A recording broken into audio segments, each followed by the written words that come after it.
पवन, आपने भारत मंडपम की कई विशेषताएं बताई, साथ ही साथ आपने कल भी भारत मंडपम का दौरा किया था और वहां पर आपने क्राफ्ट बाजार भी कवर किया था। उसके बारे में क्या कुछ खास है वो बताइए।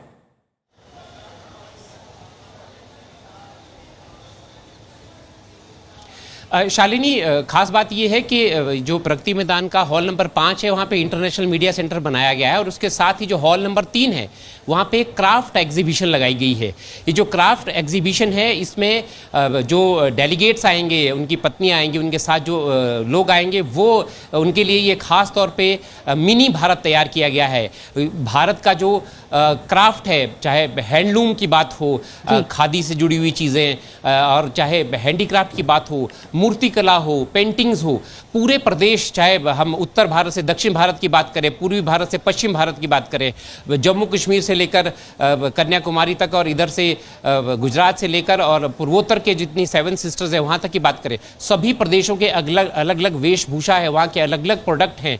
और जो थीम है G20 की उसमें भी वन डिस्ट्रिक्ट और वन जो प्रोडक्ट हमारे भारत में ये सभी जिलों में चलता है, तो उसकी भी जब ये 60 जगहों पर भारत में 200 मीटिंग्स हुई तो ये उसका एक मिनी भारत के रूप में ये उसकी एग्जीबिशन यहाँ पे लगाई गई है। बहुत सुंदर है शालिनी, ये जो क्राफ्ट एग्जीबिशन लगाई गई है। उसके साथ ही जो टेक अवेज की बात हो रही है कि क्या होगा, तो उसमें जो भारत की टेक्नोलॉजिकल एडवांसमेंट है उसका भी प्रदर्शन यहाँ पे बिल्कुल बाहर एग्जीबिशन के बाहर लगाया गया है। आधार जो है 140 करोड़ के करीब जनसंख्या है भारत की, आधार जो है वो सभी आधार सभी जो नागरिकों के पास है, तो ये साथ में यूपीआई के जरिए सबसे ज़्यादा पेमेंट्स जो वो होती हैं। इसके अलावा जो डायरेक्ट बेनिफिट ट्रांसफ़र है शालिनी, उसका भी एग्जीबिशन यहाँ पे लगाया जाए। पेमेंट्स की बात हो, अब जो है सिर्फ यूपीआई के जरिए एटीएम से पैसे भी निकलेंगे, ये भी भारत में शुरुआत हो चुकी है। तो जो टेक्नोलॉजिकल एडवांसमेंट है और जो कि सस्टेनेबल डेवलपमेंट गोल्स है, जो G20 का फोकस है, उसमें जो टेक्नोलॉजिकल एडवांसमेंट उसमें भारत जो है बहुत अच्छा कर रहा है पूरे विश्व में, उसकी भी एग्जीबिशन यहाँ पे लगाई गई है। अगर मैं डायरेक्ट इस डिजिटल प्रदर्शनी के बारे में तो बताया ही, साथ ही साथ आपने इंटरनेशनल मीडिया सेंटर का जिक्र किया, तो करीब 40 देशों के राष्ट्राध्यक्ष यहाँ पर आए हैं, साथ ही साथ उनका मीडिया भी यहाँ पर पहुंचा है भारत। तो क्या कुछ व्यवस्था की गई है जिससे कि भारत में हो रहे इस शिखर सम्मेलन की जानकारी पूरी दुनिया में पहुंच सके?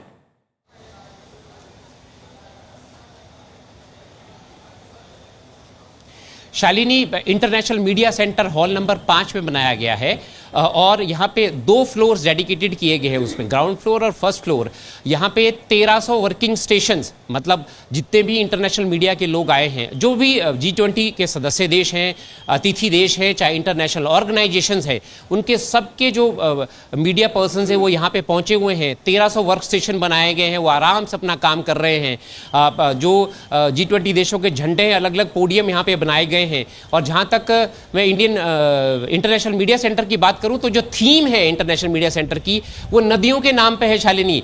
भारतीय संस्कृति को परिलक्षित करने का काम हुआ है। गंगा, यमुना, सरस्वती, ब्रह्मपुत्र, कावेरी, कृष्णा, ऐसे सेगमेंट दोनों फ्लोर्स में बनाए गए हैं। और साथ ही जो जहां पे ब्रीफिंग्स होंगी, प्रेस ब्रीफिंग्स होंगी साइड में, उनके नाम जो हैं वो भारतीय जो पर्वत श्रृंखला है उन पे रखी गई है। हिमालय, नीलगिरी, विंध्याचल, अरावली, जो ये हमारे रेंजेस हैं उनके नाम पे ये प्रेस ब्रीफिंग जो हॉल्स हैं उनके नाम रखे गए हैं।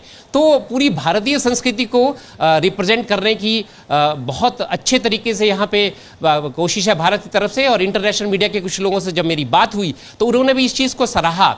यहाँ पे जो इंतज़ाम है उनके लिए, चाहे खाने का इंतज़ाम हो, चाहे लाइव और जितनी भी टेक्नोलॉजिकल सपोर्ट चाहिए होती है, वो उसकी अच्छी व्यवस्था यहाँ पे है। और उनकी तरफ से कहा गया है कि सुविधा भी वहाँ पर दी गई है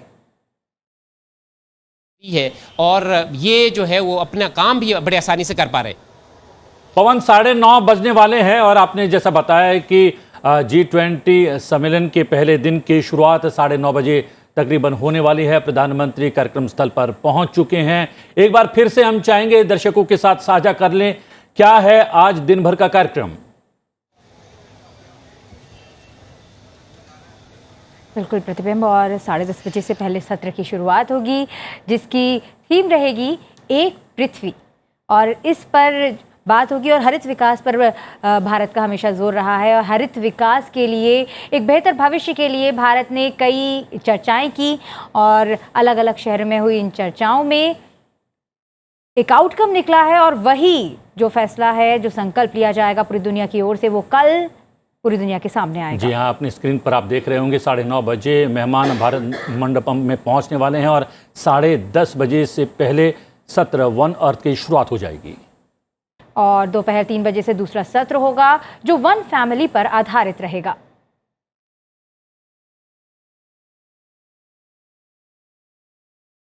प्रतिबिंब प्रधानमंत्री ने इन विश्व नेताओं के साथ सार्थक चर्चा के लिए आशा व्यक्त की और साथ ही साथ ये विश्वास भी जताया कि नई दिल्ली G20 शिखर सम्मेलन मानव केंद्रित और समावेशी विकास में एक नया मार्ग दिखाएगा। जी हाँ, प्रधानमंत्री ने सोशल मीडिया प्लेटफॉर्म एक्स पर कहा कि G20 शिखर सम्मेलन के दौरान मैं एक पृथ्वी, एक परिवार और एक भविष्य पर सत्र की अध्यक्षता करूंगा, जिसमें विश्व समुदाय के लिए प्रमुख चिंता के कई मुद्दों को शामिल किया जाएगा। इसमें मजबूत, टिकाऊ, समावेशी और संतुलित विकास को आगे बढ़ाना शामिल है। प्रधानमंत्री ने यह भी कहा कि हम सतत भविष्य के लिए SDG और हरित विकास समझौते की प्रगति में तेजी लाना चाहते हैं और 21वीं सदी के लिए बहुपक्षीय संस्थानों को मजबूत करना चाहते हैं। हम तकनीकी परिवर्तन और डिजिटल सार्वजनिक बुनियादी ढांचे जैसे भविष्य के क्षेत्रों को सबसे ज्यादा प्राथमिकता देते हैं। जी हाँ, साथ ही हम लैंगिक समानता, महिला सशक्तिकरण को आगे बढ़ाने और विश्व शांति सुनिश्चित करने के लिए भी सामूहिक रूप से काम करेंगे। भारत प्रगति की ओर आगे बढ़ाने के लिए मानव केंद्रित तरीके पर भी बहुत जोर देता है। वंचितों, पंक्ति के अंतिम व्यक्ति की सेवा करने के गांधी जी के मिशन का अनुकरण करना महत्वपूर्ण है। और भारत की G20 अध्यक्षता समावेशी, महत्वाकांक्षी, निर्णायक और कार्य उन्मुख रही है। हमने ग्लोबल साउथ की विकासात्मक चिंताओं को सक्रिय रूप से आवाज दी है। और प्रतिबिंब यहाँ पर ये बता दें कि आज रात को राष्ट्रपति द्रौपदी मुर्मू रात्रि भोज का आयोजन करने वाली हैं और कल यानी कि रविवार 10 सितंबर को सभी नेता राजघाट पर गांधी जी को श्रद्धांजलि देंगे। समापन समारोह में G20 नेता एक परिवार की तरह मिलकर एक स्वस्थ पृथ्वी और स्थायी और न्याय संगत भविष्य के लिए अपने सामूहिक दृष्टिकोण को साझा करेंगे। जी हाँ, और आज पहले दिन 9:30 बजे कार्यक्रम शुरू हो जाएगा। बाकायदा 3 विशेषज्ञ मेहमान और जुड़ गए हैं हमारे साथ। डॉक्टर स्वाति राव हैं, associate fellow Europe and Eurasia centre, आपका स्वागत है। डॉक्टर शीलकांत शर्मा हैं, फॉर्मर एम्बेसडर हैं, आपका भी बहुत बहुत स्वागत है। और doctor Ummu Salma Bawa, professor centre for European studies JNU, आप तीनों का बहुत बहुत स्वागत है। डॉक्टर स्वाति राव, सबसे पहले आपसे जानना चाहेंगे, 9:30 बजने वाले हैं और बाकायदा G20 समिट के पहले दिन की शुरुआत होने वाली है। क्या कुछ खास रहने वाला है इस समिट के दौरान? नमस्कार आपको और सुप्रभात आप सब लोगों को। बिल्कुल, हम लोग इसको कई दिन से ट्रैक कर रहे हैं और अब ये मेरा ख्याल है देखिए, जो हम आज होता देखेंगे नई दिल्ली में, वो बेसिकली कल्मिनेशन है पूरे 1 साल के लंबे प्रोसेस का, जहां पर हमने अलग अलग डिपार्टमेंट्स में, जैसा आप अपने इंट्रोडक्शन में बोल रहे थे कि अलग अलग डिपार्टमेंट्स में हमने बहुत सारे कदम उठाए हैं।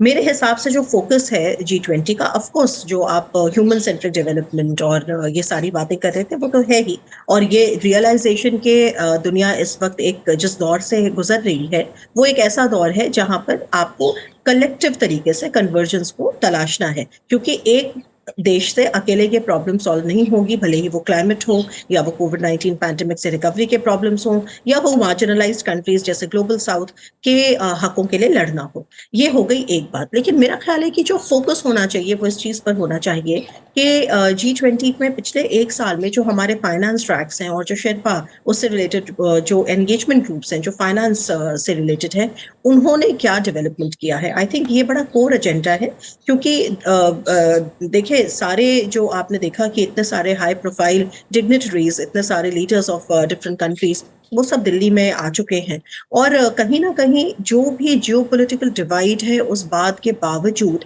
जहां पे कन्वर्जेंस है वो ये कि हम अगर क्लाइमेट फाइनेंसिंग के इंस्ट्रूमेंट्स को अगर हमें और पुख्ता करना है, हमें अगर जो $100 बिलियन जो डॉलर्स का जो वादा है जो वेस्टर्न वर्ल्ड हमसे कर चुका है लेकिन अभी उस पर डिलीवर नहीं कर रहा है, उसकी लड़ाई है। इन सब को लेकर हम इंस्ट्रूमेंट्स को पुख्ता कैसे करेंगे, डेट का जो प्रॉब्लम है बहुत बड़ा, उसको हम कैसे मैनेज करेंगे। तो आई थिंक कहीं ना कहीं जो फोकस है वो होना चाहिए इकोनॉमिक आर्किटेक्चर पर, बैंकिंग रिफॉर्म्स पर, मल्टीलैटरल डेवलपमेंट बैंक्स पर, इनके परफॉर्मेंस पर। और मेरे हिसाब से जो मैं इसको ट्रैक करती रही हूँ पिछले 1 साल से, मेरे हिसाब से जो फाइनेंस मिनिस्टर्स मीटिंग हुई है वो बड़ी, मैं कहूँगी कि सक्सेसफुल मीटिंग रही है, और जिसमें निर्मला सीतारमन थी हमारी तरफ से, और वहाँ पे जो एडिशंस हैं वो हमको यहाँ पे रिफ्लेक्ट कराने चाहिए। ये पहली चीज। दूसरी चीज, जो भारत ने एक यूनिकनेस प्रदान करी है, देखिए G20 तो एक रोटेटिंग प्रेसिडेंसी है, जो भी उस ट्रॉइका का मेंबर होता है, जो एक बार में एक ट्रॉइका होता है, 3 कंट्रीज से मिलकर बनता है, और जिसके बीच में प्रेसिडेंट होता है इनकमिंग और आउटगोइंग प्रेसिडेंट के साथ, तो वो तो एजेंडा तो ट्रॉइका साथ मिलकर तय करता है, उस एजेंडा को फॉलो अप भी वो ट्रॉइका साथ मिलकर करता है। अब अगला ट्रॉइका जो है वो हमारा साउथ अफ्रीका ब्राजील के साथ बनने वाला है, लेकिन वो एक अलग बात है। मेरा कहने का मतलब है कि पिछले 1 साल में हमने ये देखा कि भारत ने इसको एक अपनी एक अमिट पहचान भी देने की कोशिश करी है, एक यूनिकली एक इंडियन पर्सपेक्टिव और इंडियन फ्लेवर देने की कोशिश करी है। और इसमें जो सबसे इंपॉर्टेंट बात मेरे समझ में आती है वो है डिजिटल पब्लिक इंफ्रास्ट्रक्चर, जो हम कहेंगे कि जो डिजिटल गुड्स में इंडिया का रिकॉर्ड बहुत अच्छा रहा है, वो स्टार्टअप 20, जो स्टार्टअप्स को लेकर इंडिया ने पूरी दुनिया का ध्यान अपनी तरफ खींचा है वो, और डेफिनेटली जिसको मैं कहूंगी कि जो इंडिया का यूनिक कंट्रीब्यूशन है G20 के लिए, जो विमेन लेड डेवलपमेंट को लेकर हो गया, या फिर जो कॉन्फ्लिक्ट डिजास्टर रिडक्शन ग्रुप्स जो है उसके लिए जो स्पेशल वर्किंग ग्रुप्स बनाए गए हैं। तो इन चीजों पे फोकस करते हुए और इकोनॉमिक आर्किटेक्चर पे फोकस करते हुए मुझे लगता है कि अगर बात हो तो वो G20 के एजेंडा को और आगे ले जाएगी। फूड सिक्योरिटी पे हमने क्या कुछ किया है, तो एक्चुअली हमने इतना कुछ किया है, ये मैं कहती हूँ अपने बहुत सारे स्टेटमेंट्स में, कि ये जो G20 का दौर है ये इंडिया का एक ट्रूली इंटरसेक्शनल ग्लोबल मूवमेंट है, और इसमें इंडिया ने पूरी बखूबी से, मैं कहूंगी कि सारे डिवाइड्स और सारे टेंशंस के बावजूद भी अपने पार्ट को बखूबी निभाया है। और अब ये वक्त है कि हम इस लेगेसी को, और एक जो बहुत इंपॉर्टेंट लेगेसी है जिसको कहे बिना बात पूरी नहीं होगी, वो ये कि हमने जो मार्जिनलाइज्ड जो सेक्शन है दुनिया का, जो ग्लोबल साउथ का सेक्शन है, उसको हमने जो मेन स्ट्रीम किया है।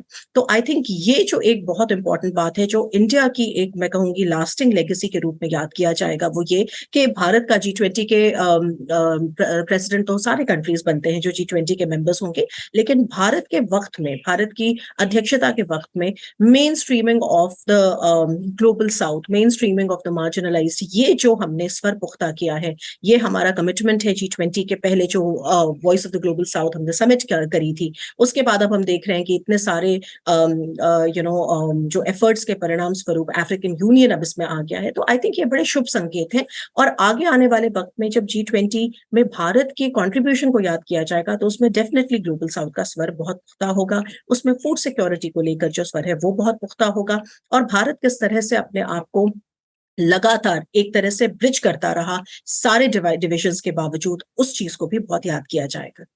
बताया कि भारत की कई पहल रही, और हमने भी बात की कि भारत की पहल के बारे में, कि भारत की पहल के जरिए ही अफ्रीकन यूनियन को हो सकता है G20 में शामिल कर लिया जाए। इस पर सभी देश लगभग सहमत हो गए हैं। और हमने बात की DRR ग्रुप की, स्टार्टअप एंगेजमेंट ग्रुप की, और अब बात करते हैं Women 20 की। आपने इसका जिक्र भी किया। प्रधानमंत्री नरेंद्र मोदी मानते हैं कि महिलाओं की भागीदारी के बिना किसी भी देश का विकास असंभव है। तो Women 20 के तहत जो चर्चाएं हुई G20 के तहत, तो उनके बारे में आपका क्या विचार है? ये सवाल आप मुझसे पूछ रहे हैं? जी जी। अच्छा, तो Women 20, बिल्कुल। देखिए, ये मैं कहूँ कि मैं इसको इस तरह से देखती हूँ कि स्पेशली G20 भारत की ने जो अध्यक्षता करी है, तो इसमें क्या जो यूनिक फ्लेवर दिया है भारत ने, उसमें से एक चीज है जो आपको एक 360 डिग्रीज में आपको G20 और G20 के एजेंडा को कैसे और ह्यूमन सेंट्रिक बनाना है, उसमें जो सरकार की पहल है, आई थिंक वो बहुत ही अप्रिशिएट करने वाली बात है। क्योंकि जो आइडिया है वो ये है कि देखिए, अल्टीमेटली काम तो G20 का ये फाइनेंस ट्रैक्स और एंगेजमेंट ग्रुप्स करते हैं, और इसमें जो इनके शेरपास हैं वो करते हैं। तो अल्टीमेटली जो कोर इशू है वो तो यही हैंडल करते हैं, जिसमें एक आम जो इंसान है या जो आम सिटीजन है इंडिया का, उसकी भागीदारी ऐसी नहीं होती।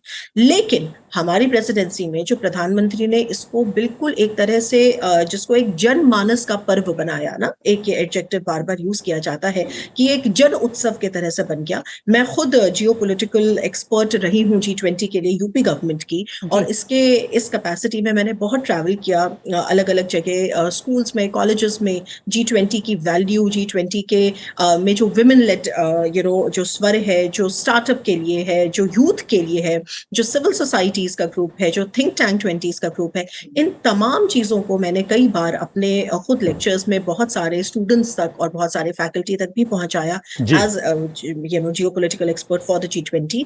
और मैं डेफिनेटली इस बात को कहूंगी कि ये जो पहल है, अब जैसे जो विमेन जो ग्रुप, जिस एंगेजमेंट ग्रुप की हम लोग बात कर रहे हैं, तो देखिए ये जो है ये अल्टीमेटली एक कमिटमेंट है इंडिया का, और अपनी अध्यक्षता में इंडिया ने इस कमिटमेंट को पूरा, मैं कहूंगी कि जिया है, कि G20 के फोरम को इस्तेमाल करना एक इंक्लूसिव ग्रोथ के पैटर्न की तरह से। तो इंक्लूसिव ग्रोथ, इंक्लूसिव डेवलपमेंट, जो विमेन एम्पावरमेंट, आधी आबादी के बिना अधूरा है, और ये रिप्रेजेंटेशन होना चाहिए। ये इंडिया का एक कोर असर्शन रहा है भारत की तरफ से जब G20 डॉक्टर राव हमारे साथ डॉक्टर शीलकांत भी लगातार जुड़े हुए हैं। डॉक्टर शीलकांत, G20 की अगर फाउंडेशन की बात करें तो आर्थिक रूप से परेशान था पूरा विश्व।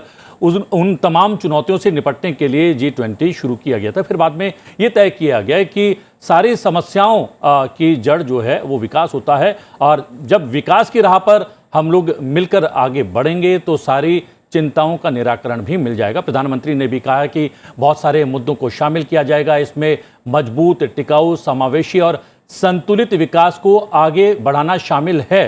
क्या इस बार के G20 में इसको शामिल किया जाएगा और आने वाली राह पूरे विश्व के लिए मजबूत, टिकाऊ, समावेशी और संतुलित विकास की तय हो पाएगी क्या? इस बारे में जो G20 का जो लीडर्स डेक्लेरेशन बनाई जा रही है, उसमें ये सारे जो संदर्भ हैं इन पे बहुत जोर दिया गया है, और आज की स्थिति जो है विश्व की, उस स्थिति को देखते हुए जो काम जरूरी है वो करना है। तो प्रधानमंत्री के जो मूल मंत्र हैं वो इनको हमेशा गाइड करते रहे हैं। मूल मंत्र उन्होंने फिर कहा है कि G20 को निर्णायक होना चाहिए, समावेशी होना चाहिए, उच्चाभिलाषी होना चाहिए, और इसलिए और निर्णायक होना चाहिए। इसलिए इन सब चीजों में, जैसे विमेन का मुद्दा हो या विकास का मुद्दा हो या सस्टेनेबल डेवलपमेंट गोल्स हो, विकास के लिए SDGs को उन्होंने कहा कि एक्सेलरेट करना चाहिए हमें। तो ये, और आपने शुरू में जो आपके जो एंकर बोल रही थी शुरू में, उन्होंने प्रधानमंत्री की जो सारी बातें हैं उनका संक्षेप में फिर से उसका व्याख्यान किया। तो ये लीडरशिप जो है G20 की, हमारे यहाँ सर्वोच्च लीडरशिप जो है वो खुद पूरी तरह से प्रतिबद्ध है, और इस साल भर उन्होंने जिस तरह से कोशिश की, जिस तरह से गाइड किया है, जो विभिन्न ग्रुप बन गए हैं, उन ग्रुप की एक्टिविटीज में भी जो जिस तरह से शेरपा ने काम किया, और जो मिनिस्ट्री ऑफ एक्सटर्नल अफेयर्स और मिनिस्ट्री ऑफ, और जो दूसरे जो मंत्रालय हैं उन्होंने काम किया। फिर इसमें एकेडमिक इंस्टीट्यूशंस को, NGOs को इन्वॉल्व किया गया, थिंक टैंक्स को इन्वॉल्व किया गया, और G20 के थिंक टैंक्स जो थे वो लोग आपस में मिले। तो एक तरह से जैसे कहा गया है कि एक पूरा आंदोलन सा एक विश्व में G20 को एनर्जाइज करने के लिए किया गया। ये सब इसलिए कि भारत ने G20 की अध्यक्षता को एक फॉर्मेलिटी के रूप में नहीं लिया, बल्कि एक अवसर के रूप में लिया, जिसमें कि जो आज की जो संप्रति की जो समस्याएं हैं उन पे पूरा फोकस करके, उन पे जो आगे बढ़ने के लिए जो कार्य का एजेंडा है वो निकले। तो G20 का जो कुछ भी यहाँ से आउटकम होगा वो इस बात को निर्धारित करेगा कि आगे ये सब मिलके ये विश्व के समस्त महत्वपूर्ण देश इसमें शामिल हैं, और इसके अलावा जो लोग बाहर थे उनको भी भारत ने इनवाइट किया है। अफ्रीकन यूनियन का शामिल होना भी इसमें हम लगातार तस्वीरें दिखा रहे हैं भारत मंडपम से, ये ताज़ा तस्वीरें आप देख रहे हैं। इसी के साथ आपको बता दें कि वहाँ पर एक डिजिटल एग्जीबिशन भी लगी है जिसमें भारत के डायरेक्ट बेनिफिट ट्रांसफ़र, भाषिणी, इस तरीके की जो गतिविधियाँ हैं उनको दिखाया गया है। भारत में आज 840 मिलियन भारतीयों की ऑनलाइन मौजूदगी है और 2025 तक और 400 मिलियन भारतीय डिजिटल दुनिया में प्रवेश करेंगे। और इसी को देखते समझते हुए साइबर सिक्योरिटी पर भी G20 कॉन्फ्रेंस का आयोजन किया गया और दुनिया भर में साइबर सुरक्षा को ध्यान में रखते हुए और साइबर हमलों से दुनिया को बचाने के लिए भी इस पर चर्चा की गई। इसके बारे में आप क्या कुछ कहना चाहेंगे शीलकांत जी? जी, इस पे तो भारत ने अपनी जो विशिष्टता है उसको आगे करके जो डिजिटल वर्ल्ड जो है उसमें और डिजिटल इक्वलिटी के लिए जो कोशिश की गई है और साइबर सिक्योरिटी वाकई जब जैसे पब्लिक डिजिटल है उसमें जब 80% लोग जब इन्वॉल्व हो गए हैं तो उनकी सुरक्षा बहुत अहम हो जाती है। इसलिए साइबर सिक्योरिटी में, और साइबर सिक्योरिटी एक ऐसी चीज है जिसमें कि सारे देशों को मिलकर काम करना पड़ेगा क्योंकि उसका उद्गम साइबर थ्रेट्स जो हैं वो कहाँ आए हैं, कहाँ से आई हैं, इनकी तहकीकात करने के लिए और उनके खिलाफ एक्शन करने के लिए, उनकी रोकथाम करने के लिए सारे देशों का मिलकर काम करना जरूरी है। इसलिए साइबर सिक्योरिटी आज की डेट में सबसे महत्वपूर्ण मुद्दा है क्योंकि हमारा दुनिया जो है वो डिजिटल होने वाली है और जो वल्नरेबिलिटी है उसकी वो साइबर के इस क्षेत्र में है। तो भारत ने इसमें पहल भी की है और प्रधानमंत्री का स्टेटमेंट जो है वो भी इस बारे में पूरा जोर देता है। जी। अब इसमें, और मेरे ख्याल से इसमें सारे जो लोग आए हैं उन सबकी चिंताएं एक सी हैं, मतलब उनकी चिंताओं का समन्वय आसान होना चाहिए क्योंकि ये सभी के हित में है कि साइबर सिक्योरिटी को पुख्ता किया जाए। तो जो समिट का स्टेटमेंट होगा, जो डिक्लेरेशन होगी, उसमें साइबर सिक्योरिटी में एक कंसेंसस मुझे अवश्य संभावी दिखती है। जी, फाइनल डिक्लेरेशन बहुत महत्वपूर्ण होगा जैसा आप बता रहे हैं और हम लगातार दिखा रहे हैं। ये भारत मंडपम की तस्वीरें हैं। प्रधानमंत्री विदेशी मेहमानों का स्वागत करने के लिए स्वयं वहां पर मौजूद हैं। तकरीबन 9 बजे प्रधानमंत्री कार्यक्रम स्थल पर पहुंच गए थे और अगवानी कर रहे हैं तमाम विदेशी मेहमानों की और एक एक कर तमाम विदेशी मेहमान पहुंच रहे हैं। आप अपने स्क्रीन पर लगातार देख रहे हैं भारत मंडपम जो कि G20 समिट का वेन्यू है, वहां से सीधी तस्वीरें आपके साथ लगातार साझा कर रहे हैं और साथ ही साथ 3 विशेषज्ञ मेहमानों से इस G20 सम्मेलन के संदर्भ में बातचीत भी कर रहे हैं और हमारे साथ डॉक्टर उम्मू सलमा भी लगातार बनी हुई हैं। यहाँ पर बात चल रही है प्रधानमंत्री ने क्या कुछ कहा आज अपने ट्वीट संदेश में, और उन्होंने एक बात और कही है डॉक्टर उम्मू सलमा, उन्होंने कहा है कि हम लैंगिक समानता, महिला सशक्तिकरण को आगे बढ़ाने और विश्व शांति सुनिश्चित करने के लिए भी सामूहिक रूप से काम करेंगे। विश्व शांति की बात इसलिए भी महत्वपूर्ण हो जाती है, 2 देशों के बीच लगातार 2 साल से युद्ध की स्थिति बनी हुई है। 2 साल पहले की अगर बात करें डॉक्टर उम्मू, तो ये माना जा रहा था कि किसी भी देश के बीच अब हथियारों से युद्ध नहीं लड़ा जाएगा, लेकिन ऐसा हुआ नहीं। हथियारों से युद्ध न केवल शुरू हुआ, लड़ा जा रहा है और कब तक चलेगा वो भी स्पष्ट नहीं है। ऐसे में प्रधानमंत्री का यह कहना कि विश्व शांति सुनिश्चित करने का प्रयास भी किया जाएगा कितना महत्वपूर्ण हो जाता है। नमस्कार, अपने दर्शकों को मैं ये कहना चाहती हूँ कि पिछले साल प्रधानमंत्री ने इंडोनेशिया बाली में जब समिट हुआ था तो ये कहा था, बहुत ही महत्वपूर्ण कथन कहा था उन्होंने कि ये युद्ध का समय नहीं है।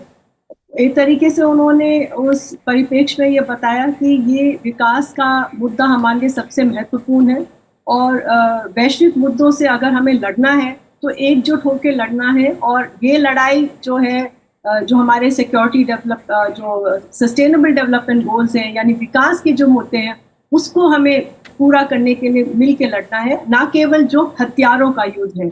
तो ये उन्होंने वैश्विक स्तर पे जो है एक आह्वान किया और नेतृत्व भी लिया कि भारत जिस तरीके से उसने ये कमांड संभाला कि हम ये अगले 1 साल में हम एक नई राजनीतिक सोच, एक नई राजनीतिक पहल और एक नया राजनीतिक आयाम लेके आएंगे जिसमें कि हम सबके साथ मिलकर समन्वय के साथ और सहयोग के साथ आगे बढ़ेंगे। देखिए बिल्कुल डॉक्टर रुंबू, और जैसा कि अभी थोड़ी देर पहले डॉक्टर राव ने भी बताया कि इसके लिए सभी स्कूलों में छात्राओं को भी एकजुट करने की, उनको भी G20 की इन गतिविधियों से अवगत कराने की कोशिश की गई। और साथ ही साथ इस G20 के पूरे आयोजन के दौरान हमने जन भागीदारी के कई कार्यक्रम देखे, जिनमें भले ही मानव श्रृंखला हो, चाहे साइकिल राइड हो, ऐसे कई तरीके के आयोजन किए गए जिसमें जन जन को G20 से जोड़ने की कोशिश की गई। इनके बारे में आप क्या कहना चाहेंगी?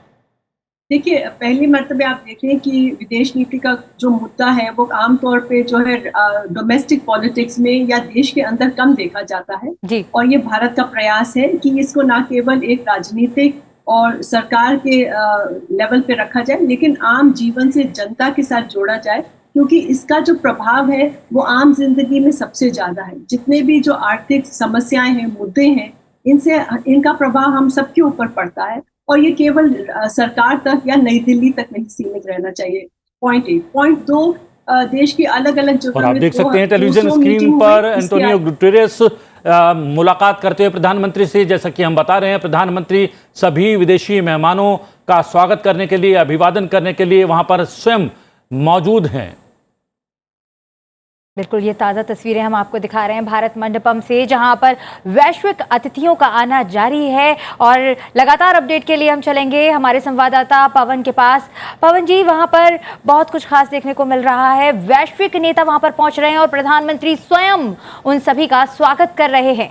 और इस वक्त विश्व बैंक के अध्यक्ष आपको टेलीविजन स्क्रीन पर नजर आ रहे होंगे। प्रधानमंत्री नरेंद्र मोदी से मुलाकात कर रहे हैं, कार्यक्रम स्थल पर पहुंच रहे हैं और जैसा कि हम बता रहे हैं कि प्रधानमंत्री वहां पर स्वयं स्वागत के लिए मौजूद हैं। पवन हमारे साथ मौजूद हैं अपडेट देने के लिए। जी पवन।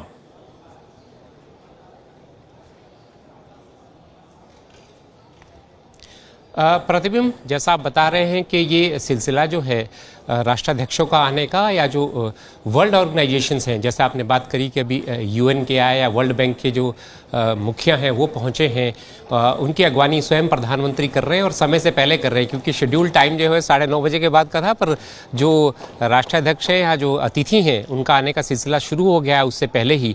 तो ये भारत की मेज़बानी जो है उसका प्रतिनिधित्व प्रधानमंत्री यहाँ पे कर रहे हैं और तस्वीरों में हमें साफ नज़र आ रहा है। वही क्योंकि अतिथि देवो भव की भावना जो है वो उसके लिए भारत जाना जाता है।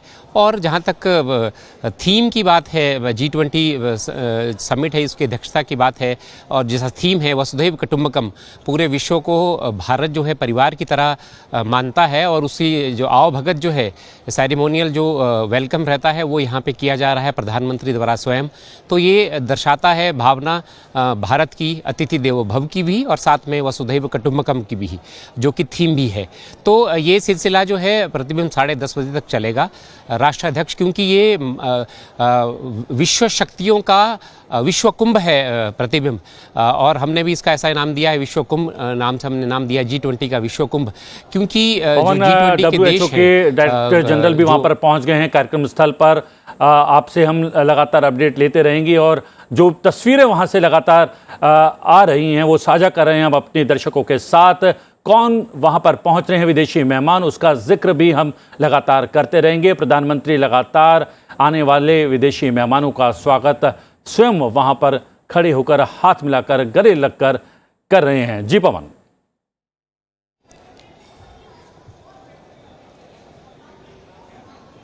बिल्कुल, इसके बाद प्रतिबिंब ये सिलसिला जारी रहेगा और यहाँ पे ट्री ऑफ फायर है, उसके बाद वहाँ जो सेरेमोनियल फोटोग्राफी है वो भी फ़ोटो भी खींचा जाएगा। जो ग्रुप के राष्ट्राध्यक्ष आएंगे वो सेरेमोनियल होगा। उसके बाद लीडर्स लाउंज है यहाँ पे, वहाँ पे सभी लोग पहुँचेंगे, सभी लोग एकत्र होंगे वहाँ पे। तो उसके बाद जो है 10:30 बजे जो समय है वो उसमें जो है पहला सेशन स्टार्ट होगा, जो कि पहली थीम है वन अर्थ, जो G20 समिट की है उस पे जो है वो चर्चा शुरू होगी। 10:30 से 1:30 बजे तक का समय है, ये लगभग 3 घंटे का समय है, ये चर्चा चलेगी। उसके बाद विशेष बात ये है प्रतिबिंब के प्रधानमंत्री जो है वो आज जो है 12 राष्ट्राध्यक्षों से मुलाकात करेंगे। 2 दिनों में प्रधानमंत्री जो बायलैटरल टॉक्स होंगी वो 1:30 बजे के बाद शुरू होंगी। तो 3 जो नेताओं के साथ है उनकी बातचीत हो चुकी है। जो बाइडेन जो अमेरिका के राष्ट्रपति, उनसे वो कल बातचीत कर चुके हैं। बांग्लादेश के प्रधानमंत्री से वहाँ से बातचीत कर चुके हैं और मॉरिशस के जो प्रधानमंत्री हैं उनसे भी बातचीत कर चुके हैं। तो 3 देशों से बायलैटरल टॉक्स कल हो चुकी हैं। आज जो है 12 विश्व नेताओं से मिलेंगे प्रधानमंत्री। बहुत महत्वपूर्ण है क्योंकि भारत जो है उसकी प्रेसिडेंसी भी है और मेज़बानी भी भारत जो है वो कर रहा है। तो और पूरे विश्व की नज़र जो है भारत के ऊपर है और बायलैटरल टॉक्स के ऊपर है। तो ये सारी चीज़ें हैं क्योंकि इस सम्मेलन में हम सभी जानते हैं कि चीन शामिल नहीं है, रशिया जो कि पुतिन नहीं पहुँचे हैं। तो ये चीज़ें सबकी नज़र जो है, चाहे पड़ोसी हो हमारे पाकिस्तान की बात हो, सबकी नज़र इसके ऊपर बनी हुई है क्योंकि विश्व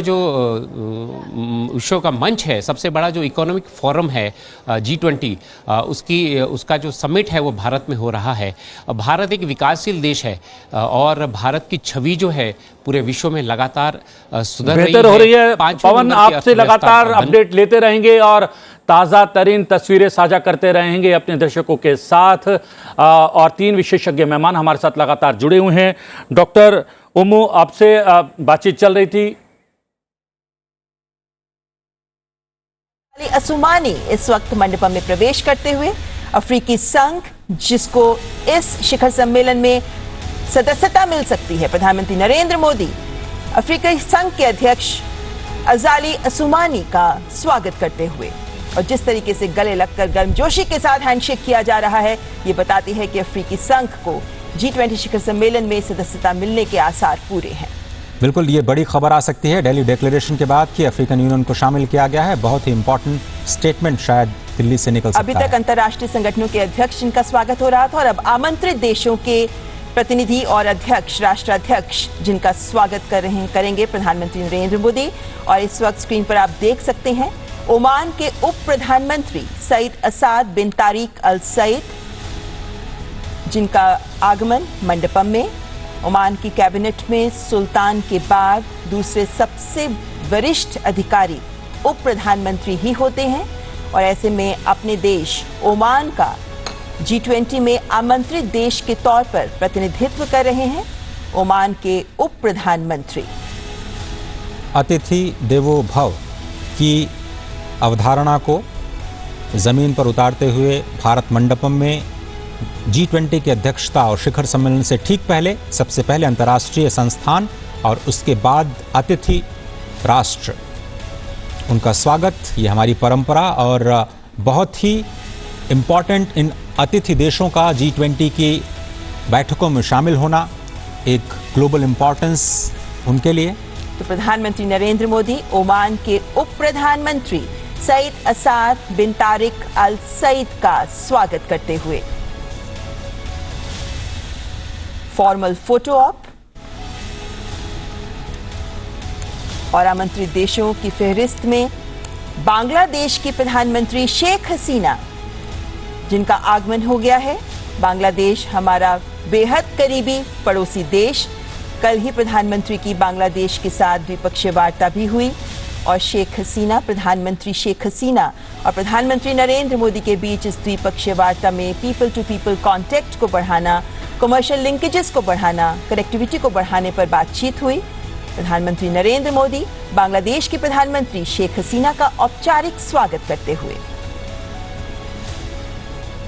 पड़ोसी देशों के साथ भारत सदा ही अपने रिश्तों को प्रगाढ़ करने में जुटा रहता है और ऐसे में बांग्लादेश, जिनसे हम सीमाएं साझा करते हैं, हमारा एक महत्वपूर्ण पड़ोसी देश। और अब मॉरिशस के प्रधानमंत्री प्रविंद जुगन्नाथ स्क्रीन पे आप देख सकते हैं। इजिप्ट के राष्ट्रपति अब्देल फतेह अल सीसी, इजिप्ट जहां पर भारत अपने बहुत ही करीबी रिश्ते साझा करता है और राष्ट्रपति अब्देल फतेह अल सीसी भारत के साथ अपने रिश्तों को प्रगाढ़ करने के लिए कई महत्वपूर्ण कदम उठा चुके हैं। बहुत इंपॉर्टेंट, और आपको ध्यान होगा कि प्रधानमंत्री ने हाल ही में इजिप्ट की यात्रा भी की और दोनों देशों और ऐतिहासिक यात्रा, कई सालों के बाद कोई भारत का प्रधानमंत्री इजिप्ट की यात्रा पर गया और बहुत ही गर्मजोशी के साथ उनका स्वागत किया गया। और मुझे लगता है कि वहीं पे इनविटेशन प्रधानमंत्री ने दिया और इस वक्त तस्वीरें आपकी स्क्रीन पर। प्रधानमंत्री नरेंद्र मोदी इजिप्ट के राष्ट्रपति अब्देल फतेह अल सीसी का स्वागत करते हुए, हैंडशेक करते हुए। कोणार्क के सूर्य मंदिर से प्रभावित ये दृश्य और इस भारत बात का मंडपम के अंदर। विशेष ख्याल रखा गया है कि जब ये औपचारिक फोटो ऑप हो रहा हो तो भारत की संस्कृति की इस अमूल्य धरोहर का भी एक उदाहरण विश्व के साथ रहे। और इस वक्त मॉरिशस के प्रधानमंत्री प्रविंद जुगन्नाथ मंडपम में प्रवेश कर चुके हैं। मॉरिशस के साथ भी भारत की कल द्विपक्षीय वार्ता हुई। प्रधानमंत्री नरेंद्र मोदी ने मॉरिशस के प्रधानमंत्री के साथ द्विपक्षीय वार्ता की और इस वक्त दोनों देशों के कूटनीतिक संबंधों के 75 वर्ष का जश्न भी मनाया जा रहा है। और द्विपक्षीय वार्ताओं में भी फिनटेक, ढांचागत विकास, सांस्कृतिक आदान प्रदान पर भी जोर रहा, क्योंकि मॉरिशस पहला ऐसा देश है अफ्रीकी महाद्वीप का जिसके साथ सेपा भी एग्रीमेंट पर भी आगे हम बढ़ चुके हैं, इसको भी हम साझा करते हैं। तो दोनों देशों के बीच के रिश्ते बेहद महत्वपूर्ण। भारतीय मूल के कई नागरिक मॉरिशस में अपने कारोबारी संबंधों को आगे बढ़ाते हुए स्पष्ट तौर पर नजर आते हैं और मॉरिशस को टैक्स ट्रीटीज़ के लिहाज से भारत के संदर्भ में काफ़ी महत्वपूर्ण देश के रूप में देखा जाता है। प्रधानमंत्री नरेंद्र मोदी मॉरिशस के प्रधानमंत्री प्रविंद जुगन्नाथ का स्वागत करते हुए विभिन्न देशों के राष्ट्राध्यक्ष जिनका आगमन इस वक्त भारत मंडपम में जारी है और नीदरलैंड्स के प्रधानमंत्री मार्क रूट, नीदरलैंड्स जो आमंत्रित देशों की फहरिस्त में शामिल है और नीदरलैंड्स के साथ भारत का आदान प्रदान महत्वपूर्ण स्तर पर होता रहता है। नीदरलैंड्स की जो वाटर मैनेजमेंट की प्रैक्टिसेस हैं, एग्रीकल्चर की प्रैक्टिसेस हैं, वो पूरी दुनिया के लिए एक मिसाल है। और राष्ट्रपति जब यहाँ की यात्रा पर थे तो बहुत सारे बायलैटरल्स के जरिए दोनों देशों के कारोबारी संबंधों को और मजबूत बनाने की कोशिश की गई थी। और नीदरलैंड्स के प्रधानमंत्री जिस मुस्कुराहट के साथ आगे बढ़े और गले लगकर प्रधानमंत्री के साथ उन्होंने गर्मजोशी से किया, उसके साथ देख सकते हैं कि दोनों देशों के संबंधों में जो गर्मजोशी है ये उसका उदाहरण प्रस्तुत करता है। तो प्रधानमंत्री नरेंद्र मोदी नीदरलैंड्स के प्रधानमंत्री मार्क रूट का स्वागत करते हुए, जैसा हम जानते ही हैं, प्रधानमंत्री नरेंद्र मोदी के विभिन्न देशों के राष्ट्राध्यक्षों के साथ एक अलग ही केमिस्ट्री होती है और जिनके साथ उनकी मुलाकात होती भी रहती है। ऐसे में ये राष्ट्राध्यक्ष जब प्रधानमंत्री से मिलते हैं तो ये गर्मजोशी हमें देखने को मिलती है। इस हैंडशेक में जो गर्मजोशी है, इस हैंडशेक में जो स्ट्रेंथ है, वो आपसी रिश्तों को भी बेहतर बनाती है। और इस वक्त नाइजीरिया के राष्ट्रपति बोला अहमद तिनुबू, नाइजीरिया को उम्मीद है कि भारत से रक्षा क्षेत्र में बहुत बड़ा इन्वेस्टमेंट शायद नाइजीरिया में आ सकता है और साथ ही साथ स्पष्ट तौर पर औपचारिक तौर पर उन्होंने कहा है कि बहुत ही सौभाग्य की बात है कि भारत को G20 की प्रेसिडेंसी दी गई है इस साल और बहुत सारे मुद्दे जो ग्लोबल साउथ के उठाए गए हैं वो नाइजीरिया ने उनका समर्थन किया है और भारत के प्रति अपनी कृतज्ञता जताई। और अफ्रीका का एक बेहद महत्वपूर्ण सबसे बड़ी अर्थव्यवस्था माना जाता है नाइजीरिया को। इन मायनों में नाइजीरिया एक बेहद महत्वपूर्ण देश अफ्रीका का और नाइजीरिया के राष्ट्रपति का G20 में एक आमंत्रित देश के रूप में इस G20 शिखर सम्मेलन में शामिल होना भी बेहद महत्वपूर्ण संकेत देता है। और नाइजीरिया के राष्ट्रपति का भारत आना और प्रधानमंत्री नरेंद्र मोदी इस वक्त नाइजीरिया के राष्ट्रपति बोला अहमद तिनुबू का स्वागत करते हुए। और स्पष्ट तौर पर नाइजीरिया बहुत ही उत्साहित होगा क्योंकि बहुत सारे इन्वेस्टमेंट्स के इंटरेस्ट्स लगातार आने शुरू हो गए हैं। ऑटो सेक्टर में कुछ बड़ी उम्मीदें, कुछ बड़े ऐलान भी हुए हैं बीते दिनों। सिंगापुर के प्रधानमंत्री ली शिएन लूंग, और हम जानते हैं कि सिंगापुर के प्रधानमंत्री के साथ प्रधानमंत्री नरेंद्र मोदी बहुत बेहतर केमिस्ट्री रखते हैं और ऐसे में सिंगापुर के प्रधानमंत्री का भी एक आमंत्रित देश के तौर पर G20 शिखर सम्मेलन में शामिल होना स्वाभाविक है। तो सिंगापुर के प्रधानमंत्री का आगमन। आसियान समिट के दौरान भी प्रधानमंत्री ने जिक्र किया सिंगापुर का स्पष्ट तौर पर और सिंगापुर से जो भारत सीखना चाहता है उस स्मार्ट सिटीज़ का जो प्रोजेक्ट है, फाइनेंसिंग सिटीज़ ऑफ टुमारो को लेकर के जो कॉन्फ्रेंस हुई गांधीनगर में, उसमें सिंगापुर की बहुत ही अहम भूमिका रही। गिफ्ट सिटी जो बनाया गया है गांधीनगर में, उसमें भी सिंगापुर एक अहम भागीदार के रूप में सामने आया है। तो सिंगापुर के प्रधानमंत्री ली शिएन लूंग का स्वागत किया प्रधानमंत्री ने और विभिन्न देशों के राष्ट्राध्यक्षों का आगमन जारी है और उनका औपचारिक स्वागत प्रधानमंत्री नरेंद्र मोदी के द्वारा 18वें G20 शिखर सम्मेलन के दौरान किया जा रहा है। और ये योग वॉल जिसके आगे से सभी राष्ट्राध्यक्ष गुजर रहे हैं, महत्वपूर्ण स्पेन की उपराष्ट्रपति नाडिया कैल्विनो सेंटामारिया।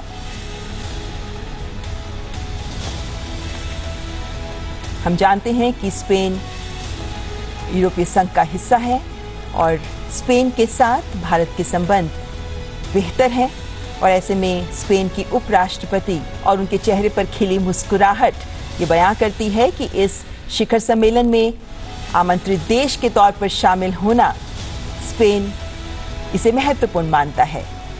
दोनों देशों के बीच स्किल्ड वर्कफोर्स के आदान प्रदान को लेकर के काफ़ी ज़्यादा उत्सुकता दिखाई दे रही है और स्पष्ट तौर पर जो G20 में बातचीत चल रही है लेबर फोर्स के किसी भी तरह के मूवमेंट को बढ़ावा देने के लिए जो एक आम सहमति, एक वैश्विक सहमति बनाई जाए, उसमें भारत और स्पेन दोनों ही देशों को फायदा होने की उम्मीद है। प्रधानमंत्री नरेंद्र मोदी स्पेन की उपराष्ट्रपति नाडिया कैल्विनो सेंटामारिया का स्वागत करते हुए हैंडशेक करते हुए।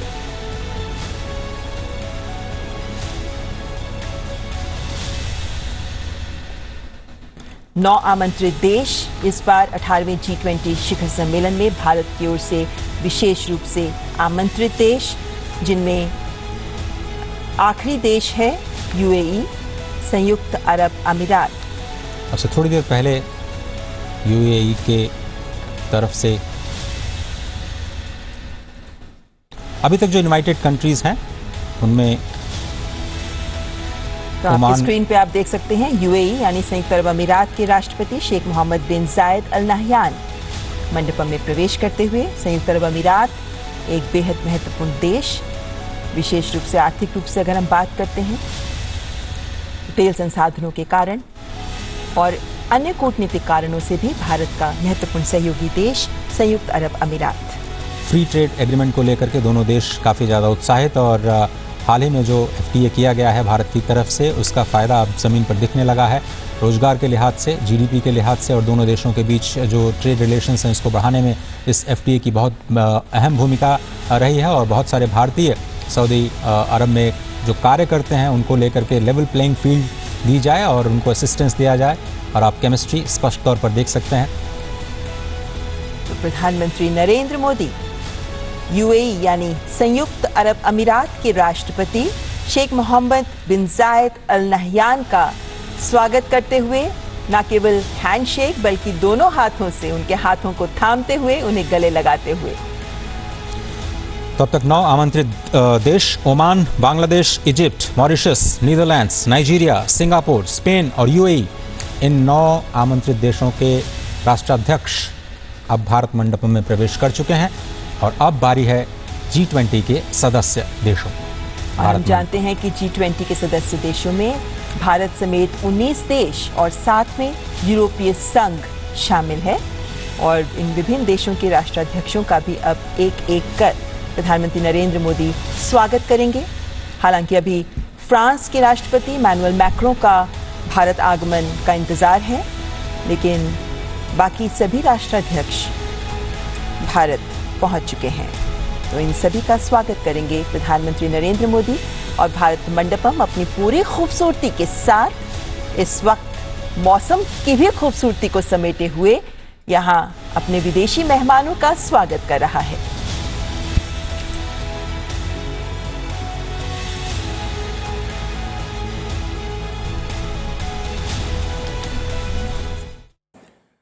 जी हाँ, हम देख रहे थे कि आमंत्रित देशों के सदस्य पहुंच रहे थे और उनका स्वागत प्रधानमंत्री लगातार कर रहे हैं। बिल्कुल प्रतिबिंब बांग्लादेश, मिस्र, Mauritius, Netherlands, Nigeria, Oman, Singapore, Spain और संयुक्त अरब अमीरात के राष्ट्राध्यक्ष पहुंच चुके हैं।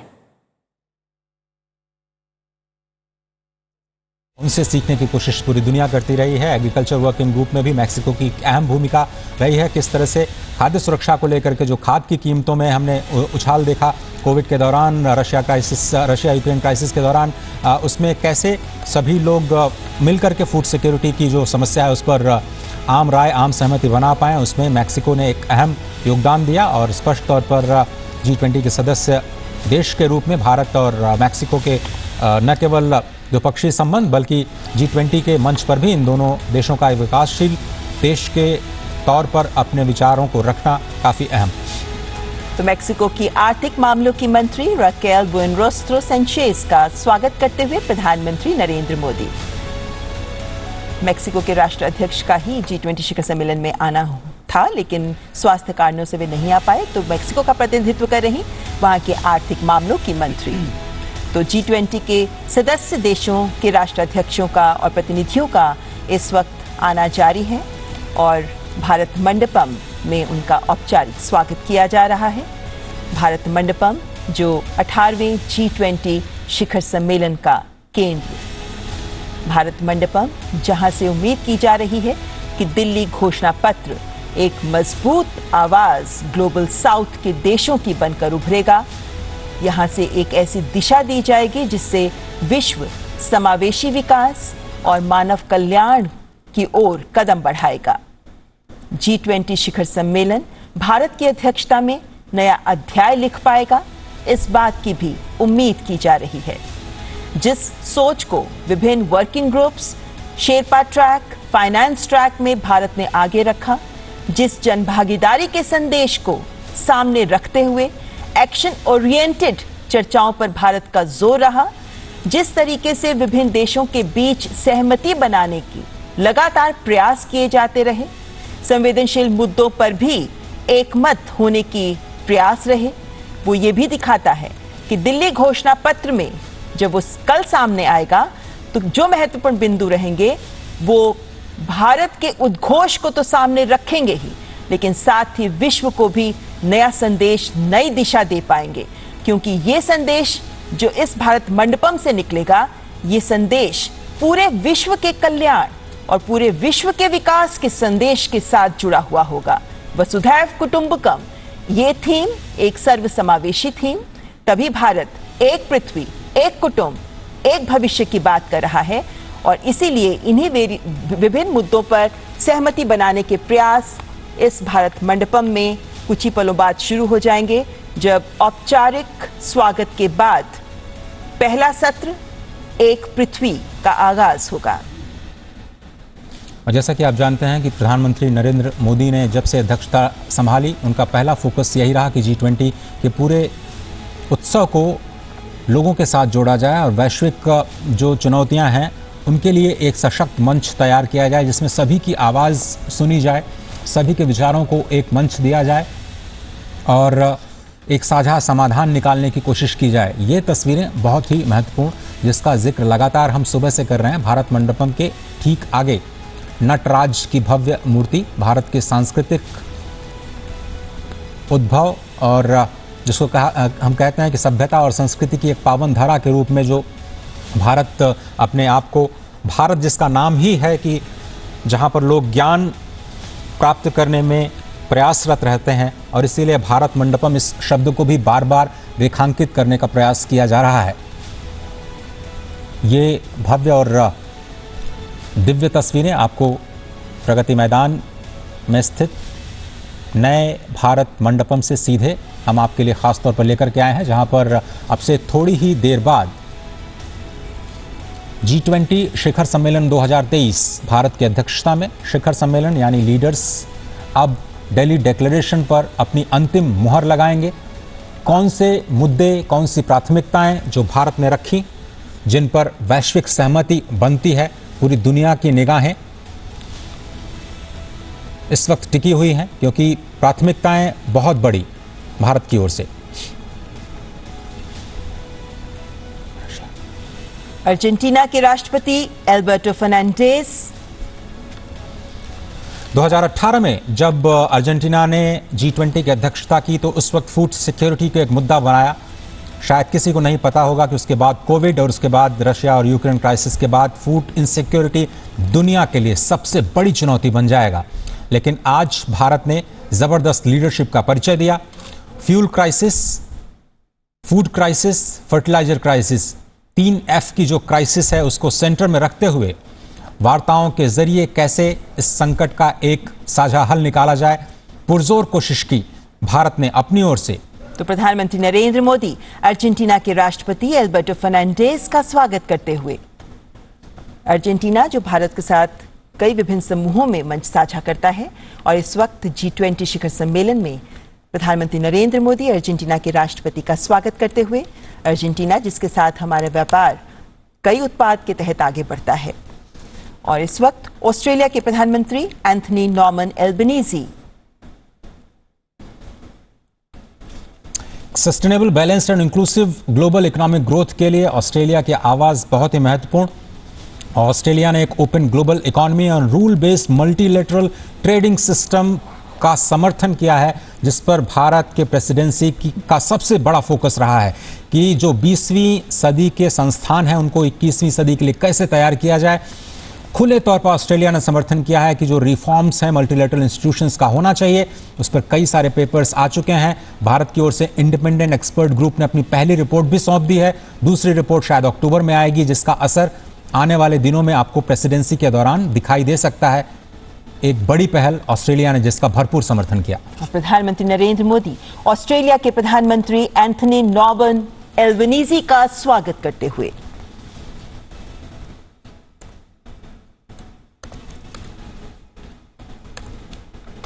ऑस्ट्रेलिया जिसके साथ भारत अपने संबंधों को विभिन्न स्तरों पर आगे बढ़ा रहा है और इस वक्त ऑस्ट्रेलियन प्रधानमंत्री एंथनी एल्बनीजी का प्रधानमंत्री ने स्वागत किया। और इस वक्त G20 के सदस्य देशों के राष्ट्राध्यक्ष जिनमें कनाडा के प्रधानमंत्री जस्टिन पियर जेम्स ट्रूडो का आगमन। G20 शिखर सम्मेलन पर आने से पहले जस्टिन ट्रूडो ने कई महत्वपूर्ण बयान दिए हैं, लेकिन देखना होगा कि G20 शिखर सम्मेलन में जो चर्चाएं आगे बढ़ेंगी उनमें कनाडा के प्रधानमंत्री क्या पक्ष लेते हैं। तो कनाडा के प्रधानमंत्री जस्टिन पियर जेम्स ट्रूडो का स्वागत करते हुए प्रधानमंत्री नरेंद्र मोदी। और भारत ने स्पष्ट तौर पर कहा है कि जो राजनीतिक या भू राजनीतिक परिस्थितियां हैं उनको भारत ने G20 के विकास के मुद्दे पर हावी नहीं होने दिया। और यही शायद भारत के G20 प्रेसिडेंसी की सबसे बड़ी सफलता कही जा सकती है, क्योंकि ऐसा लग रहा था बहुत सारे देशों को कि शायद भारत कहीं दबाव में झुक न जाए, लेकिन भारत ने स्पष्ट तौर पर किसी का भी बिना कोई पक्ष लिए निष्पक्ष तौर पर इस अध्यक्षता को स्पष्ट तौर पर एक लीडरशिप के तौर पर संभाला। और भारत ने अपनी ओर से बिल्कुल साफ कर दिया कि वो किसी भी तरह के जो भू राजनीतिक परिस्थितियां हैं उनको इस वार्ता पर हावी नहीं होने देगा, क्योंकि ये एक मंच है वैश्विक विकास के मुद्दों को समाधान देने का, एक साझा हल ढूंढने का। और इस वक्त यूरोपियन यूनियन कमीशन की president Ursula von der Leyen. जैसा कि आपको पता है कि 19 देशों के साथ यूरोपियन यूनियन कमीशन बहुत ही इंपॉर्टेंट, और भारत और यूरोपियन यूनियन के बीच इस वक्त हम फ्री ट्रेड एग्रीमेंट की बात कर रहे हैं। सबसे बड़ा ब्लॉक आप देखें, भारत के कारोबारी संबंध लगातार प्रगाढ़ होते रहे हैं। 2018 के बाद देखें तो जो हिस्सेदारी है भारत की European Union as a bloc के साथ वो करीब करीब दोगुनी हो गई है। 8% से बढ़कर के 18% की हिस्सेदारी कारोबार में स्पष्ट तौर पर नजर आई है। और यूरोपियन यूनियन के साथ कारोबारी संबंधों को और ज्यादा मजबूत बनाना द्विपक्षीय तौर पर यह भारत की प्राथमिकता। फ्री ट्रेड एग्रीमेंट पर हम बात कर रहे हैं, बायलैटरल एंगेजमेंट्स भी होने हैं प्रधानमंत्री नरेंद्र मोदी के साथ, लेकिन G20 में यूरोपियन यूनियन की महत्वपूर्ण भूमिका। पूरे यूरोप की तरफ से एक मात्र सदस्य जो पूरे यूरोप का प्रतिनिधित्व करता है G20 के इस बहुत ही खास मंच का। तो यूरोपियन यूनियन की कमीशन की president Ursula von der Leyen, जिनका प्रधानमंत्री नरेंद्र मोदी के द्वारा स्वागत किया जा रहा है। यूरोपियन यूनियन काउंसिल की तरफ से उर्सुला वॉन डेर लायन और यूरोपियन यूनियन कमीशन की तरफ से यूरोपियन यूनियन काउंसिल के प्रेसिडेंट शार्ल मिशेल, जो कि यूरोपियन यूनियन कमीशन के प्रेसिडेंट हैं और इस वक्त आपकी स्क्रीन पर नजर आ रहे थे। यूरोपियन यूनियन काउंसिल के प्रेसिडेंट शार्ल्स मिशेल, इनका स्वागत प्रधानमंत्री नरेंद्र मोदी के द्वारा। यूरोपियन यूनियन G20 में फिलहाल इकलौता संघ, जिसके बाद अफ्रीकी संघ के शामिल होने के बाद कह सकते हैं कि G20 में 2 संघ हो जाएंगे, 19 देश और 2 संघ। लेकिन फिलहाल 19 देशों के साथ G20 में यूरोपियन यूनियन एक संघ के तौर पर शामिल है।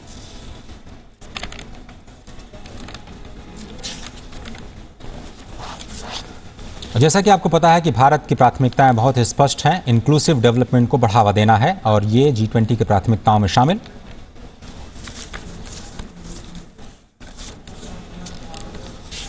जर्मनी के चांसलर ओलाफ शॉल्ज का आगमन।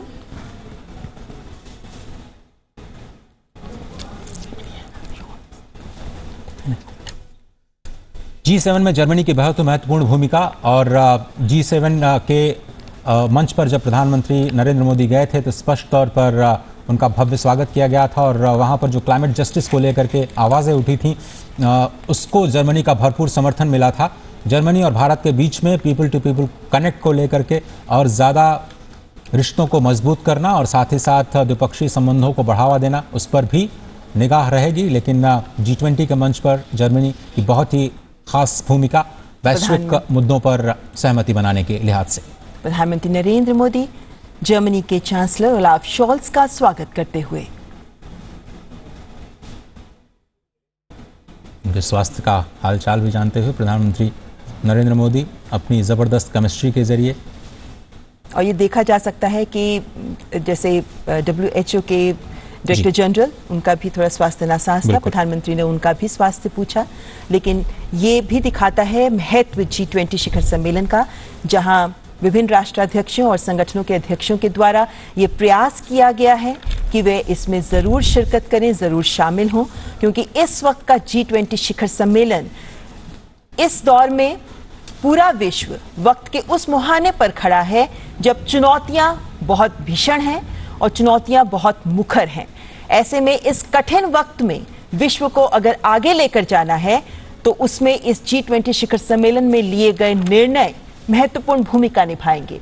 और इसीलिए इस वक्त जो औपचारिक स्वागत आमंत्रित देशों के राष्ट्राध्यक्षों का, G20 सदस्य देशों का और अंतर्राष्ट्रीय संगठनों के अध्यक्षों का किया जा रहा है, ये भी दिखाता है कि इनका यहाँ आना, इस शिखर सम्मेलन में इन सभी संगठनों और राष्ट्रों के अध्यक्षों की उपस्थिति हमारे लिए भी मायने रखती है, G20 के लिए भी मायने रखती है। भारत मंडपम जो बेसब्री से प्रतीक्षा कर रहा है उन मेहमानों की जिनका भी आगमन का इंतजार है, और विभिन्न राष्ट्राध्यक्ष जो अब से कुछ ही देर बाद जब फॉर्मल सेशंस शुरू होंगे तो गंभीर समस्याएं विश्व के सामने जो उपस्थित हैं उन पर मंथन करेंगे, उन पर चिंतन करेंगे, ताकि इन चर्चाओं और इस विमर्श से कुछ ठोस नतीजे सामने आ सकें। ऐसे नतीजे जो एक्शन ओरिएंटेड हों, ताकि विभिन्न देश सामूहिक जिम्मेदारी निभाते हुए इन निर्णयों को लेकर आगे बढ़ सकें। सामूहिक जिम्मेदारी सर्वसमावेशी विश्व के विकास की, सामूहिक जिम्मेदारी वैश्विक चुनौतियों से निपटने की, सामूहिक जिम्मेदारी वसुधैव कुटुंबकम के तहत एक पृथ्वी, एक कुटुंब, एक भविष्य के मंत्र को साकार करने की। और इस वक्त इटली के प्रधानमंत्री जॉर्जिया मेलोनी, जो इटली की पहली महिला प्रधानमंत्री हैं, मात्र 15 वर्ष की आयु में वे इटालियन सोशल मूवमेंट से जुड़ गई थी। 21 वर्ष की आयु में ही वे रोम की काउंसलर चयनित हो गई थी। 29 वर्ष की आयु में ही वे सांसद भी बन गई थी और 2022 में ही उन्होंने इटली के प्रधानमंत्री पद को संभाला। 2020 में जब इटली ने G20 की अध्यक्षता संभाली, उस वक्त कोविड-19 का जो क्राइसिस था वो काफ़ी अपनी जड़ें जमा चुका था। ऐसे में रोम डिक्लेरेशन, जिसमें स्वास्थ्य को लेकर के एक साझे प्रयास के तौर पर जो प्रेसिडेंसी की थी, इटली ने उसे काफ़ी सराहा गया था और इटली ने भी भरपूर समर्थन दिया है भारत की G20 प्रेसिडेंसी का। केमिस्ट्री आपकी स्क्रीन पर। प्रधानमंत्री नरेंद्र मोदी इटली के प्रधानमंत्री जॉर्जिया मेलोनी का स्वागत करते हुए सस्टेनेबल डेवलपमेंट गोल्स को लेकर के दोनों देश लगातार एक दूसरे का सहयोग करते हुए स्पष्ट तौर पर नजर आते रहे हैं। और जिस तरह से हम लगातार आपको बता रहे हैं कि G20 प्रेसिडेंसी पूरी अभी तक जो देखी है हमने 1 दिसंबर 2022 से महत्वपूर्ण स्तंभों पर नजर आती हुई। जापान के प्रधानमंत्री फुमियो किशिदा जो पूर्व प्रधानमंत्री शिंजो आबे की सरकार में विदेश मंत्री भी रह चुके हैं 2012 से 2017 तक, और इसीलिए भारत के साथ संबंधों को वे पूरी तरह और बेहतरीन तरीके से परिभाषित कर रहे हैं। जापान एक महत्वपूर्ण देश है हमारे लिए, जिसके साथ हम विभिन्न मंचों पर हम सहयोगी के तौर पर काम करते हैं। और जापान ने पूरा समर्थन दिया है। भारत का ग्लोबल साउथ के लीडर के तौर पर स्पष्ट तौर पर जब ऐसा कहने में संकोच नहीं होना चाहिए कि जब भारत और चीन की बात आती है तो जापान हमेशा भारत के पक्ष में खड़ा रहा है। कई अंतर्राष्ट्रीय मंचों पर जापान ने खुल करके भारत का समर्थन किया है, भारत के विचारों का, और भारत के पक्ष में अपने विचार रखे हैं। प्रधानमंत्री नरेंद्र मोदी जापान के प्रधानमंत्री फुमियो किशिदा का स्वागत करते हुए विभिन्न सहयोगी देश और शिखर सम्मेलन में एक महत्वपूर्ण आयाम ये रहता है कि भारत जहां G20 शिखर सम्मेलन की अध्यक्षता कर रहा है तो वहीं विभिन्न सदस्य देशों के साथ संबंध प्रगाढ़ करने का भी ये महत्वपूर्ण अवसर होता है। ऐसे में लगभग 15 बायलैटरल्स भी प्रधानमंत्री की प्लान है, जिनमें से कल हमने देखा कि 3 देशों के साथ द्विपक्षीय वार्ताएं हुई, जिसके बाद आज भी सबकी नजरें रहेंगी जब उम्मीद की जा रही है कि यूके, जर्मनी, फ्रांस के साथ भी और अन्य देशों के साथ भी प्रधानमंत्री द्विपक्षीय वार्ताएं करेंगे। और इस वक्त दक्षिण कोरिया के राष्ट्रपति यून सुक येओल दोनों देशों के बीच मित्रता की 50वीं वर्षगांठ दोनों ही देश मनाते हुए और एक स्पेशल कैंपेन G20 से ठीक पहले चलाया गया, जिसमें दोनों देश एक साझी विरासत, विश्वास की विरासत को आगे ले जाने पर सहमत हुए हैं, मित्रता को और प्रगाढ़ करते हुए। और G7 समिट में भी प्रधानमंत्री नरेंद्र मोदी की मुलाकात इनसे हुई और अब G20 का मंच तैयार और पूरे साल हमने सहयोग देखा कोरिया का भारत की तमाम प्राथमिकताओं पर और स्पष्ट तौर पर सांस्कृतिक लिहाज से दोनों देश और ज़्यादा करीब आते हुए। तो दक्षिण कोरिया के राष्ट्रपति यून सुक येओल जिनका स्वागत कर रहे हैं प्रधानमंत्री नरेंद्र मोदी, तो कई सदस्य देश जिनके आगमन का इंतजार और प्रधानमंत्री नरेंद्र मोदी विशेष रूप से इस औपचारिक स्वागत कार्यक्रम को आगे बढ़ाते हुए G20 शिखर सम्मेलन जिससे पूरे विश्व को उम्मीदें हैं और जिन देशों को यहाँ G20 शिखर सम्मेलन में जिनके फ्लैग्स हम देख सकते हैं मंडपम के बाहर सजे हुए, लेकिन इन सभी देशों के ऊपर जिम्मेदारी है, ये जिम्मेदारी है कि इस शिखर सम्मेलन से कुछ ठोस निकलकर सामने आए, कुछ ऐसा निकलकर सामने आए जो विश्व के विकास को गति दे सके। इस वक्त कोविड महामारी से कितने ही देश हैं जो उबर रहे हैं। इस वक्त कोविड महामारी के बाद विभिन्न देशों की अर्थव्यवस्थाएं चरमराई हुई हैं। ऐसे में सभी देशों को एकजुट होकर आगे बढ़ने का आह्वान कर रहा है भारत इस भारत मंडपम से। और इस वक्त दक्षिण अफ्रीका के राष्ट्रपति एम सिरिल रामाफोसा एक महत्वपूर्ण शख्सियत हैं। श्री एम सिरिल रामाफोसा जो रंग भेद विरोधी कार्यकर्ता रहे हैं, ट्रेड यूनियन के नेता रहे हैं, पेशे से व्यापारी भी रहे हैं। 2014 से 2018 तक आप दक्षिण अफ्रीका के उपराष्ट्रपति रहे और अब दक्षिण अफ्रीका के राष्ट्रपति के पद पर विराजमान। और G20 शिखर सम्मेलन में दक्षिण अफ्रीका के राष्ट्रपति एम सिरिल रामाफोसा का आगमन। हाल ही में ब्रिक्स समिट की सफल मेजबानी करने के बाद अब G20 के मंच पर दोनों ही नेता एक बार फिर से कुछ ही दिनों में मिलते हुए विकासशील देशों के साझा हितों को वैश्विक मंच प्रदान करते हुए दोनों देशों के संबंध कारोबारी तौर पर, सांस्कृतिक तौर पर और मानवीय तौर पर बहुत ही प्रगाढ़, बहुत ही प्राचीन। प्रधानमंत्री नरेंद्र मोदी दक्षिण अफ्रीका के राष्ट्रपति एम सिरिल रामाफोसा का स्वागत करते हुए, हैंडशेक करते हुए, फॉर्मल फोटो ऑप देते हुए।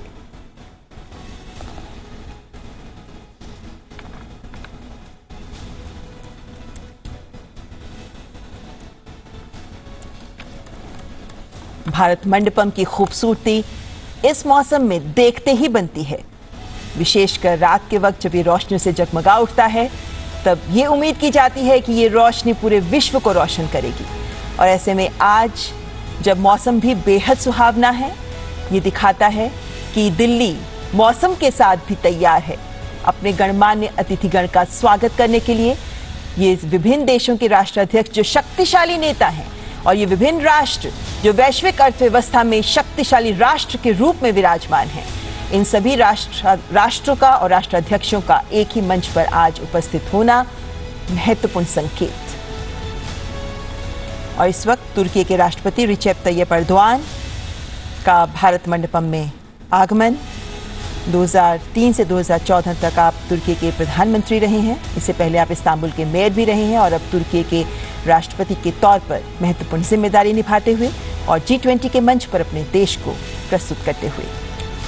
तुर्की ने 2015 में G20 की अध्यक्षता संभाली थी और उस वक्त इंक्लूसिवनेस, इन्वेस्टमेंट और इम्प्लीमेंटेशन के 3I के इर्द गिर्द पूरी की पूरी प्रेसिडेंसी तुर्की की थी। और भारत की प्रेसिडेंसी में इंक्लूसिव एक पहला एजेंडा जिसको कहा जा सकता है और एक्शन ओरिएंटेड जो हमारा अंतिम एजेंडा है जिसको आप इम्प्लीमेंटेशन के साथ जोड़ सकते हैं। तो दोनों ही प्रेसिडेंसी में काफ़ी समानता दिखाई देती हुई और बहुत ही। और 2015 में जब तुर्की की अध्यक्षता में G20 शिखर सम्मेलन हुआ था तब W20 विमेन 20 का भी एंगेजमेंट ग्रुप जिसका निर्माण किया गया था, जिसका गठन किया गया था और वहीं से महिला विमर्श के मुद्दों को भी आगे बढ़ाया गया, जिससे पहले G20 में कोई महिलाओं के मुद्दे पर विमर्श का अलग से कोई समूह नहीं था। तो तुर्की के राष्ट्रपति रिसेप तैयप एर्दोआन का स्वागत करते हुए प्रधानमंत्री नरेंद्र मोदी। इंक्लूसिवनेस की जब भी बात होती है महिलाओं की भागीदारी बहुत ही महत्वपूर्ण। और इस वक्त आप देख सकते हैं यूनाइटेड किंगडम के प्रधानमंत्री ऋषि सुनक का आगमन भारत मंडपम में। भारतीय मूल के पहले व्यक्ति जो यूनाइटेड किंगडम के प्रधानमंत्री पद तक पहुंचे हैं, पहले ब्रिटिश एशियन जिन्होंने पद संभाला है। और आप पहले राजकोष के चांसलर भी रह चुके हैं, ट्रेजरी के मुख्य सचिव भी रहे देश में और अब यूनाइटेड किंगडम के प्रधानमंत्री पद को संभालते हुए ऋषि सुनक, हमने देखा कि कल जैसे ही वे हवाई जहाज से उतरे उन्होंने सबसे पहले प्रणाम किया और इस वक्त प्रधानमंत्री नरेंद्र मोदी गर्मजोशी के साथ गले मिलते हुए ऋषि सुनक के साथ और हैंडशेक करते हुए औपचारिक स्वागत। G20 का समर्थन और सबकी निगाहें होंगी भारत UK FTA वार्ता पर जो कि बहुत ही फाइनल स्टेज में है और दोनों नेता इसको अंतिम रूप दे सकते हैं। पूरी दुनिया की निगाहें इस पर होंगी कि भारत UK FTA को लेकर के दोनों देश कैसे आगे बढ़ते हैं और G20 के सभी मुद्दों पर समर्थन करते हुए ऋषि सुनक स्पष्ट तौर पर, खुले तौर पर, औपचारिक तौर पर भारत का समर्थन और प्रधानमंत्री नरेंद्र मोदी की लीडरशिप की तारीफ कर चुके हैं।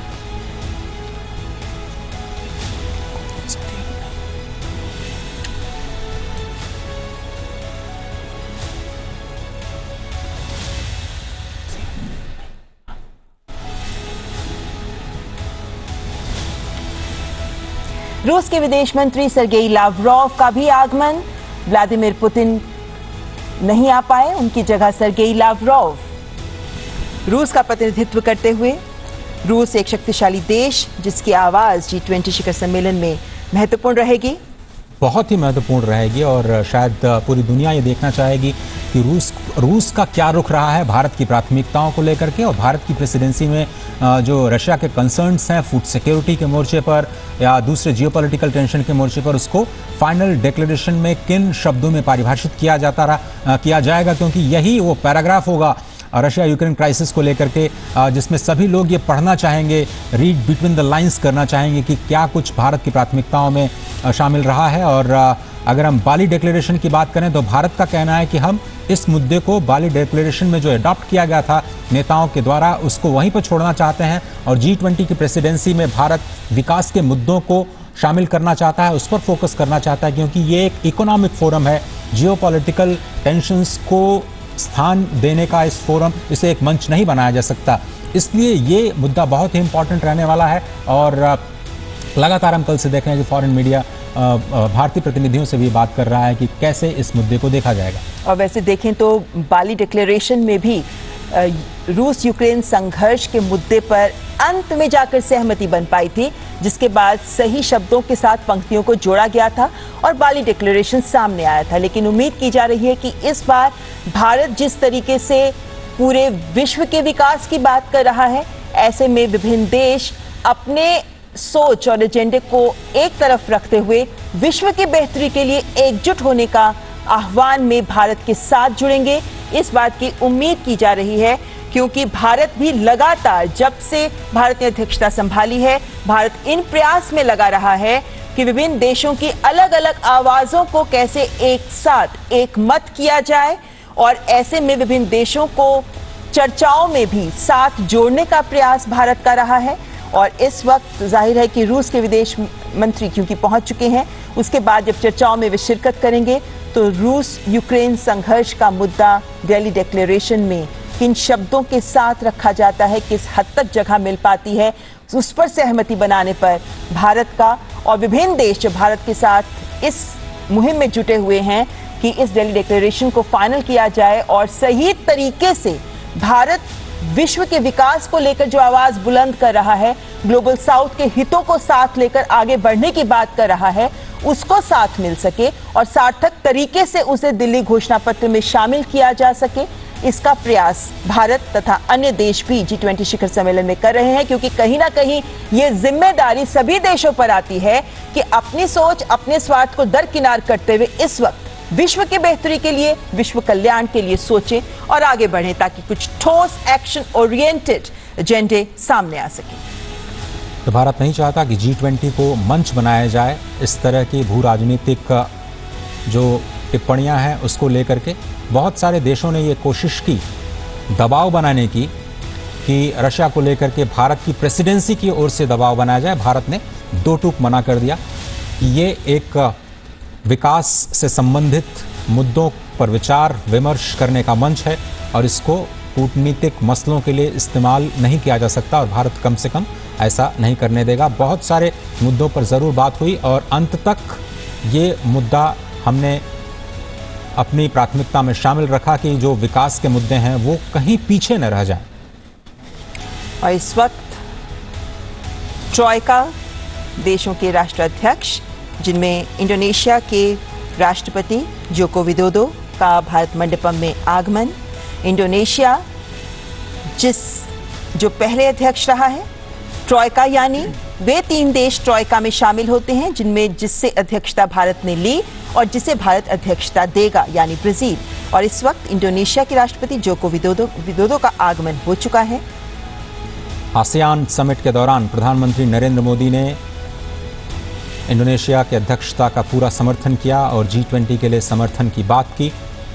आसियान के मोर्चे पर भी उस मंच पर भी उन्होंने G20 के प्राथमिकताओं का जिक्र किया और उन्होंने कहा कि ये सदी एशिया की है, ये सदी हम सब की है और इसलिए जो free and open Indo Pacific है उस पर फोकस करना आसियान क्षेत्र को बहुत ही आवश्यक। और ये ट्रॉयका बड़ा ही इम्पॉर्टेंट, पहली बार ऐसा हो रहा है G20 के इतिहास में कि 3 विकासशील देश लगातार 3 सालों तक, अगर आप साउथ अफ्रीका, दक्षिण अफ्रीका को शामिल कर लें तो लगातार 4 सालों तक ग्लोबल साउथ या विकासशील देशों की आवाज़ के तौर पर ये प्रेसिडेंसी उन मुद्दों को आगे बढ़ाती रहेगी। और इसलिए कहा जा रहा है कि जो भारत अपनी G20 प्रेसिडेंसी में जो लेगेसी छोड़ेगा, जिन मुद्दों पर बात आगे बढ़ी है वो अगले 2 से 3 सालों में और ज़्यादा मजबूत होती हुई नजर आएंगी।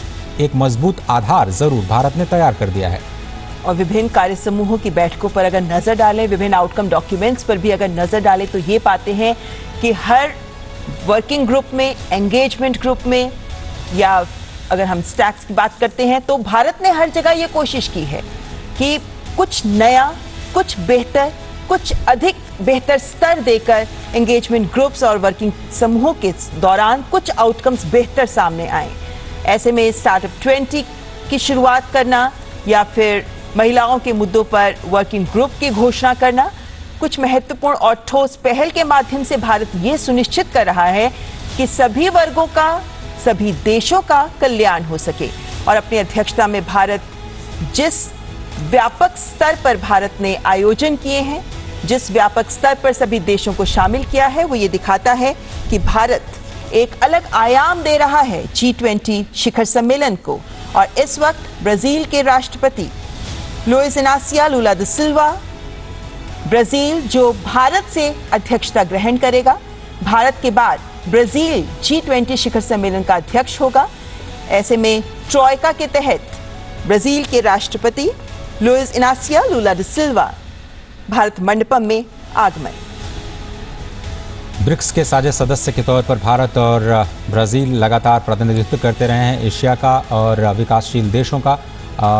ब्रिक्स के मंच के जरिए ही दोनों देशों को एक सशक्त आवाज़ भी समझा जाता है विकासशील देशों की, और इसलिए कहा जा रहा है कि जो ट्रॉइका है बहुत ही इंपॉर्टेंट है।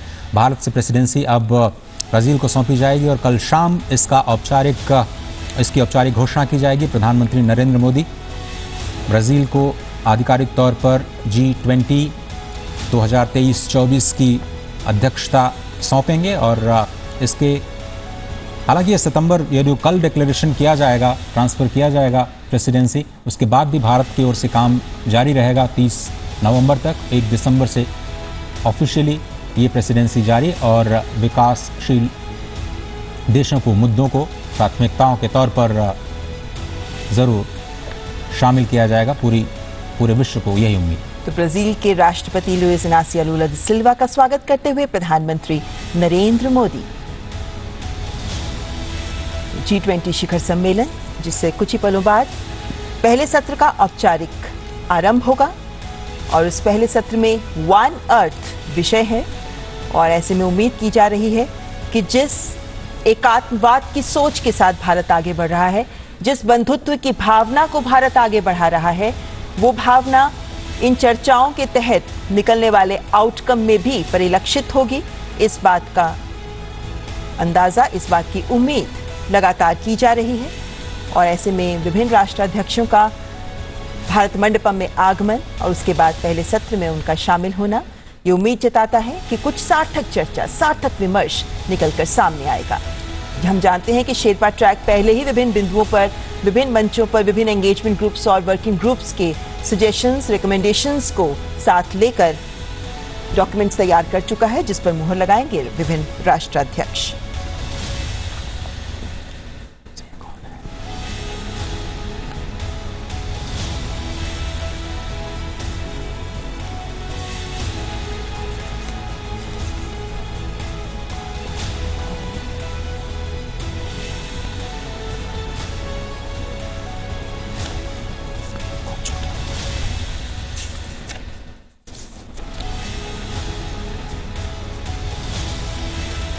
भारत मंडपम में विभिन्न देशों के राष्ट्राध्यक्षों का आगमन जारी। प्रधानमंत्री नरेंद्र मोदी कर रहे हैं औपचारिक स्वागत और इस औपचारिक स्वागत के बाद फोटो ऑप के बाद शुरुआत होगी पहले सत्र की। और चीन के प्रधानमंत्री ली चियांग का स्वागत करते हुए प्रधानमंत्री नरेंद्र मोदी। चीन जो G20 शिखर सम्मेलन के विभिन्न मंचों पर, विभिन्न चर्चाओं में कुछ मुद्दों पर सवाल उठाता रहा है, लेकिन उम्मीद की जा रही है कि जो आउटकम डॉक्यूमेंट आएगा उसमें एकमत सहमति मिल पाएगी। भारत के वित्त मंत्री के साथ चीन के जो समकक्ष हैं वित्त मंत्री, उनकी मुलाकात गांधीनगर में हुई थी और उसके बाद ये उम्मीदें अब उठने लगी हैं कि चीन बहुत सारे मुद्दों पर शायद भारत का समर्थन कर सकता है, भारत की प्रेसिडेंसी का समर्थन कर सकता है। देखना होगा कि विकास के मुद्दों पर किस तरह से, फूड सिक्योरिटी के मुद्दे पर, डेट रेजोल्यूशन के मुद्दे पर चीन का क्या रुख रहता है और भारत की प्रेसिडेंसी में जो प्राथमिकताएं तय की गई हैं, चाहे वो मल्टीलेटरल इंस्टीट्यूशंस का रिफॉर्म हो या फिर सस्टेनेबल डेवलपमेंट गोल्स की समीक्षा करना हो, क्योंकि वो शायद वो सबसे बड़ी चुनौती है। 2030 तक प्रधानमंत्री मोदी ने कहा कि इस वक्त हम मध्य में खड़े हैं जब इसकी समीक्षा करना बहुत ज़रूरी है। किसी को पता नहीं था कि रशिया यूक्रेन क्राइसिस और कोविड जैसी दो संकटों से पूरी दुनिया का सामना होगा और उसका असर SDGs के जो लक्ष्य हैं उन पर स्पष्ट तौर पर दिखाई देगा। ऐसे में अब रिकवरी की तरफ वर्ल्ड का पूरे विश्व का फोकस जो है वो अब जाता हुआ और इस रिकवरी को कैसे और ज़्यादा स्ट्रांग बनाया जाए, कैसे इंक्लूसिव बनाया जाए, उस पर लगातार भारत की प्रेसिडेंसी ने काम किया है और उसका नतीजा आज और कल की लीडरशिप समिट के दौरान पूरी दुनिया को दिखाई देगा। इस वक्त जो 18वां G20 शिखर सम्मेलन का आयोजन हो रहा है, ये उस दौर में हो रहा है जब विश्व कोविड महामारी से बाहर निकल रहा है। बहुत से देश ऐसे हैं जो अभी कोविड महामारी से उबर रहे हैं। ऐसे में जो चुनौतियां सबके सामने हैं, खासतौर पर विकासशील देशों के सामने, हालांकि G20 हमेशा से एक आर्थिक मंच रहा है, लेकिन पिछले कुछ वर्षों में अन्य महत्वपूर्ण मुद्दे भी इसके साथ जुड़ गए हैं और उसी के चलते इस बार के G20 शिखर सम्मेलन को भारत ने नए आयाम देने का प्रयास किया है। और ये भारत मंडपम के दृश्य जो सीधे आप तक पहुंच रहे हैं, ये भारत मंडपम, जिसमें अब से कुछ ही पलों के बाद, औपचारिक स्वागत के बाद कुछ ही पलों बाद पहले सत्र का शुभारंभ हो जाएगा और जिसमें गंभीर विमर्श, गंभीर चिंतन सामने आ सकता है। भारत इस वक्त इस बात को सुनिश्चित कर रहा है कि सभी देश एकजुट हों।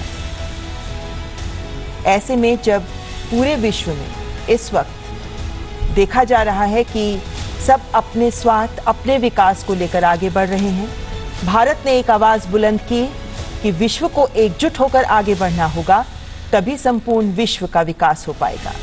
जलवायु परिवर्तन की चुनौती हमारे सामने है, सतत विकास लक्ष्यों को 2030 तक हासिल करने की चुनौती हमारे सामने है। ऐसे में कोई भी देश अकेला इन लक्ष्यों को प्राप्त नहीं कर सकता। ऐसे में सभी को एक मत होकर एक पृथ्वी के लिए कार्य करना जरूरी है। क्योंकि सभी देश एक दूसरे से इंटरकनेक्टेड हैं, जुड़े हुए हैं, इसीलिए सभी देशों को एकजुट होकर, सबको एक साथ मिलकर एक कुटुंब की तरह निर्णय लेने होंगे और ठोस कार्य को आगे लेकर, लक्ष्यों को लेकर आगे बढ़ना होगा। तभी हम साझा भविष्य, एक भविष्य हासिल कर पाएंगे। जो चुनौतियां हमारे सामने हैं, चाहे उसमें हम विश्व शांति की बात करें, विश्व की समृद्धि की बात करें, विश्व कल्याण की बात करें और उन देशों की बात करें जिन्हें अभी तक विश्व नजरअंदाज करता आया है, उन सबको अगर आगे लेकर जाना है, विश्व को वाकई विकास करना है, तो भारत ने इसे परिभाषित किया है कि सबको सामूहिक जिम्मेदारी लेते हुए मिलकर आगे बढ़ना होगा, मिलकर कार्य करना होगा।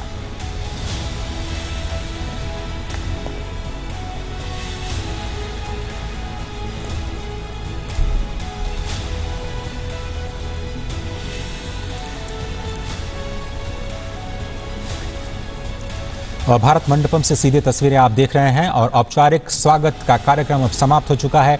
G20 शिखर सम्मेलन 2023 अब अपने पहले सत्र की ओर धीरे धीरे कदम आगे बढ़ाता हुआ, जहां वन अर्थ पर चर्चा होनी है। पहले सत्र में 3 फोकस, 3 सत्र और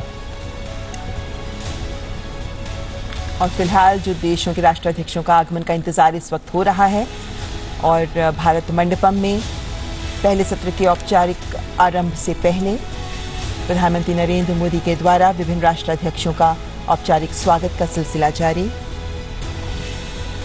स्टूडियो में इस वक्त अंशु जोशी जी हमारे साथ हैं, GNU की प्रोफेसर। बड़ा फोकस, भारत की जो अध्यक्षता है वो अब अंतिम चरण में आ चुकी है अंशु जी। लेकिन यहाँ से हम एक नए अध्याय की शुरुआत होते हुए देख रहे हैं। जी हाँ शालिनी, हमने देखा कि किस तरीके से G20 देशों के प्रतिनिधि, राष्ट्राध्यक्ष कार्यक्रम स्थल पर पहुंच चुके हैं और थोड़ी देर में सामूहिक चित्र का कार्यक्रम होगा और 2 विशेषज्ञ मेहमान हमारे साथ जुड़े हुए हैं। हम एम्बेसडर DP श्रीवास्तव हैं, डिस्टिंग्विश्ड फेलो VIF, और साथ ही साथ डॉक्टर शीतल शर्मा जुड़ी हुई हमारे साथ, जो प्रोफेसर हैं centre for European studies, school of international studies, JNU में। बहुत बहुत स्वागत है आप दोनों अतिथियों का।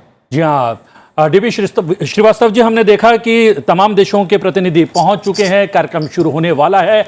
एक पृथ्वी जो पहला सत्र है उसका विषय ये है, कितना महत्वपूर्ण विषय हो जाता है G20 की इस समिट और सम्मेलन को लेकर। जी, जो G20 के 3 मुद्दे सबसे इम्पोर्टेंट हैं, वो जलवायु परिवर्तन, एनर्जी और खाद्य, और ये तीनों आज डिस्कस होंगे। और ये मीटिंग इस समय हो रही है जब ऊर्जा के ऑयल के दाम में बड़ी तेज़ी से वृद्धि हुई है। आज के हिसाब से तेल का दाम, ब्रेंट क्रूड का दाम $90 पर बैरल के ऊपर पहुंच चुका है और इसका प्रभाव खाद्य के दामों पे भी होगा। आपको 1 मिनट के लिए रोकना चाहूंगा क्योंकि जो बाइडेन अमेरिकी राष्ट्रपति पहुंच चुके हैं भारत मंडपम। सीधी तस्वीरें भारत मंडपम यानी कि समिट स्थल से हम शेयर कर रहे हैं, साझा कर रहे हैं अपने दर्शकों के साथ। आप अपने टेलीविजन स्क्रीन पर देख रहे हैं जो बाइडेन अमेरिकी राष्ट्रपति को नरेंद्र मोदी के साथ मुलाकात की और दोनों देशों के बीच जो वार्ता हुई, उसके बाद कुछ ठोस परिणाम जो सामने आए, उसमें दोनों देशों के बीच के द्विपक्षीय संबंधों को जो पहलू परिभाषित करते हैं, जिसमें तकनीक भी शामिल है, जिसमें इनोवेशन भी शामिल है, जिसमें आर्थिक और व्यापार के मुद्दे भी शामिल हैं, इन्हें आगे बढ़ाने को लेकर प्रतिबद्धता दोबारा से जाहिर की गई। और ऐसे में G20 शिखर सम्मेलन से पहले भी अमेरिका की ओर से लगातार जो बयान आते रहे हैं वो ये दिखाते हैं कि G20 शिखर सम्मेलन में भारत जिस सोच को लेकर आगे बढ़ रहा है उसमें अमेरिका भारत का पूरा समर्थन कर रहा है। तो अमेरिका के राष्ट्रपति जोसेफ आर बाइडेन, जिनका भारत मंडपम में आगमन। और अमेरिका के पहले स्टेट विजिट के दौरान जिन मुद्दों की शुरुआत प्रधानमंत्री मोदी ने की थी उसको और आगे बढ़ाते हुए दोनों ही नेता अपने द्विपक्षीय वार्ता के दौरान और G20 के मंच पर भी जो वैश्विक मुद्दे हैं, भारत की प्राथमिकता के मुद्दे हैं, अमेरिका ने उनका खुल करके स्वागत किया है। मल्टीलेटरल एजेंसीज, इंस्टीट्यूशंस में रिफॉर्म्स के मुद्दे पर अमेरिका स्पष्ट तौर पर भारत का समर्थन करता हुआ नजर आया है। UNSC की स्थायी सदस्यता का भी अमेरिका ने खुले तौर पर समर्थन किया है और ये स्पष्ट तौर पर अमेरिका कहता आया है कि अगर दुनिया की ग्रोथ को सस्टेनेबल बनाना है तो भारत को नज़रअंदाज नहीं किया जा सकता। बदलते हुए परिदृश्य में दुनिया की सोच को बदलना ही होगा और दुनिया की सबसे पुरानी डेमोक्रेसी, दुनिया की सबसे बड़ी डेमोक्रेसी और जब प्रधानमंत्री नरेंद्र मोदी अमेरिका गए थे तब भी हमने देखा कि किस तरीके से उनका स्वागत करते हुए राष्ट्रपति और फर्स्ट लेडी ने प्रधानमंत्री के दोनों तरफ से हाथ पकड़ के वे उन्हें अपने आवास के अंदर लेकर गए थे। और वो ये दिखाता है कि दोनों देशों के राष्ट्राध्यक्षों के बीच कितने मधुर, कितने करीबी संबंध हैं। और प्रधानमंत्री नरेंद्र मोदी इस वक्त पीछे चित्रित इस चित्र को राष्ट्रपति जो बाइडेन को एक्सप्लेन करते हुए कि इसके मायने क्या हैं। समय का चक्र हमेशा चलता रहता है। एक सांकेतिक बयान कह सकते हैं इसे, लेकिन हाँ, प्रधानमंत्री नरेंद्र मोदी जिस तरीके से हमारे देश की संस्कृति में गौरव महसूस करते हैं और इसको सबके सामने रखते हैं, वो ये दिखाता है कि भारत जैसा सांस्कृतिक रूप से समृद्ध और विविध देश विभिन्न मंचों पर इस समृद्ध भारत की विरासत को प्रदर्शित करना महत्वपूर्ण है, क्योंकि ये भी भारत की एक ताकत है। तो अंशुल जी, मैं ये भी जानना चाह रही थी आपसे कि हम जब जन भागीदारी की बात करते हैं तो हमने देखा कि विभिन्न एंगेजमेंट ग्रुप्स में। जी हाँ, DP श्रीवास्तव जी हमारे साथ लगातार जुड़े हुए हैं। वो श्रीवास्तव जी, आप बातचीत कर रहे थे उसी दौरान जो बाइडेन कार्यक्रम स्थल पर पहुंच गए हैं, इसलिए बीच में हमें आपको रोकना पड़ा। आपने बता रहे थे कि 3 मुख्य विषय हैं आज दिन भर की चर्चा के, जिसमें जलवायु परिवर्तन, ऊर्जा और खाद्य है। और आपने कहा कि जब ये चर्चा आज होने वाली है तब पेट्रोल के दाम थोड़े से बढ़ गए हैं, उसको केंद्र में रखते हुए ये चर्चा बहुत ही विशेष हो जाती है। जी, पेट्रोल के दाम बढ़ गए हैं और उसके साथ जलवायु परिवर्तन हुआ है। जो विश्व का तापमान है, जो लक्ष्य रखा गया है था कि 1.1 डिग्री या 2 डिग्री का परिवर्तन आना चाहिए इस सदी में, वो करीब करीब 1.1 डिग्री तो ऑलरेडी तापमान बढ़ गया है। और इस गर्मी की वजह से ड्राउट की सिचुएशन होगी, पानी की कमी होगी और इसका एग्रीकल्चर और खाद्य उत्पादन पे असर पड़ेगा। उस दूसरी तरफ ऑयल प्रोड्यूसिंग कंट्रीज, इसमें सऊदी अरेबिया और रशिया हैं, उन्होंने अपने कारणों से निर्णय लिया है कि प्रोडक्शन कम किया जाए और इसका सीधा असर दाम पे बढ़ा है, जो पिछले दिनों में बड़ी तेज़ी से कम उसके 10% का फ़र्क आ गया है। और ये ट्रेंड जो है अभी चलने वाला लगता है। हम बता दें मोहम्मद बिन सलमान भी पहुंच गए हैं कार्यक्रम स्थल पर और संभवतः इसके पश्चात फोटो ऑप होगा, सामूहिक चित्र होगा। जितने भी प्रतिनिधि G20 देशों के पहुंचे हैं उनके साथ प्रधानमंत्री आप देख सकते हैं। और बिल्कुल प्रतिबिंब, और प्रधानमंत्री ने थोड़ी देर पहले सऊदी अरब के प्रिंस हैं जी अमेरिकी राष्ट्रपति से जब मुलाकात की तो पीछे जो चित्र है वो उसको दिखाते हुए वो नजर आए। और ये बता दें कि कोणार्क सूर्य मंदिर से ये प्रतिकृति ली गई है और साथ ही साथ इसमें G20 इंडिया के लोगों के साथ ही उसकी थीम को भी दर्शाया गया है, वसुधैव कुटुंबकम। एक पृथ्वी, एक परिवार, एक भविष्य की संकल्पना को साकार करने की कोशिश की जा रही है और एक पृथ्वी विषय पर 10:30 बजे से सत्र का आयोजन किया जा रहा है और इस सत्र के तहत हरित पहल को बढ़ावा देने की कोशिश की जाएगी।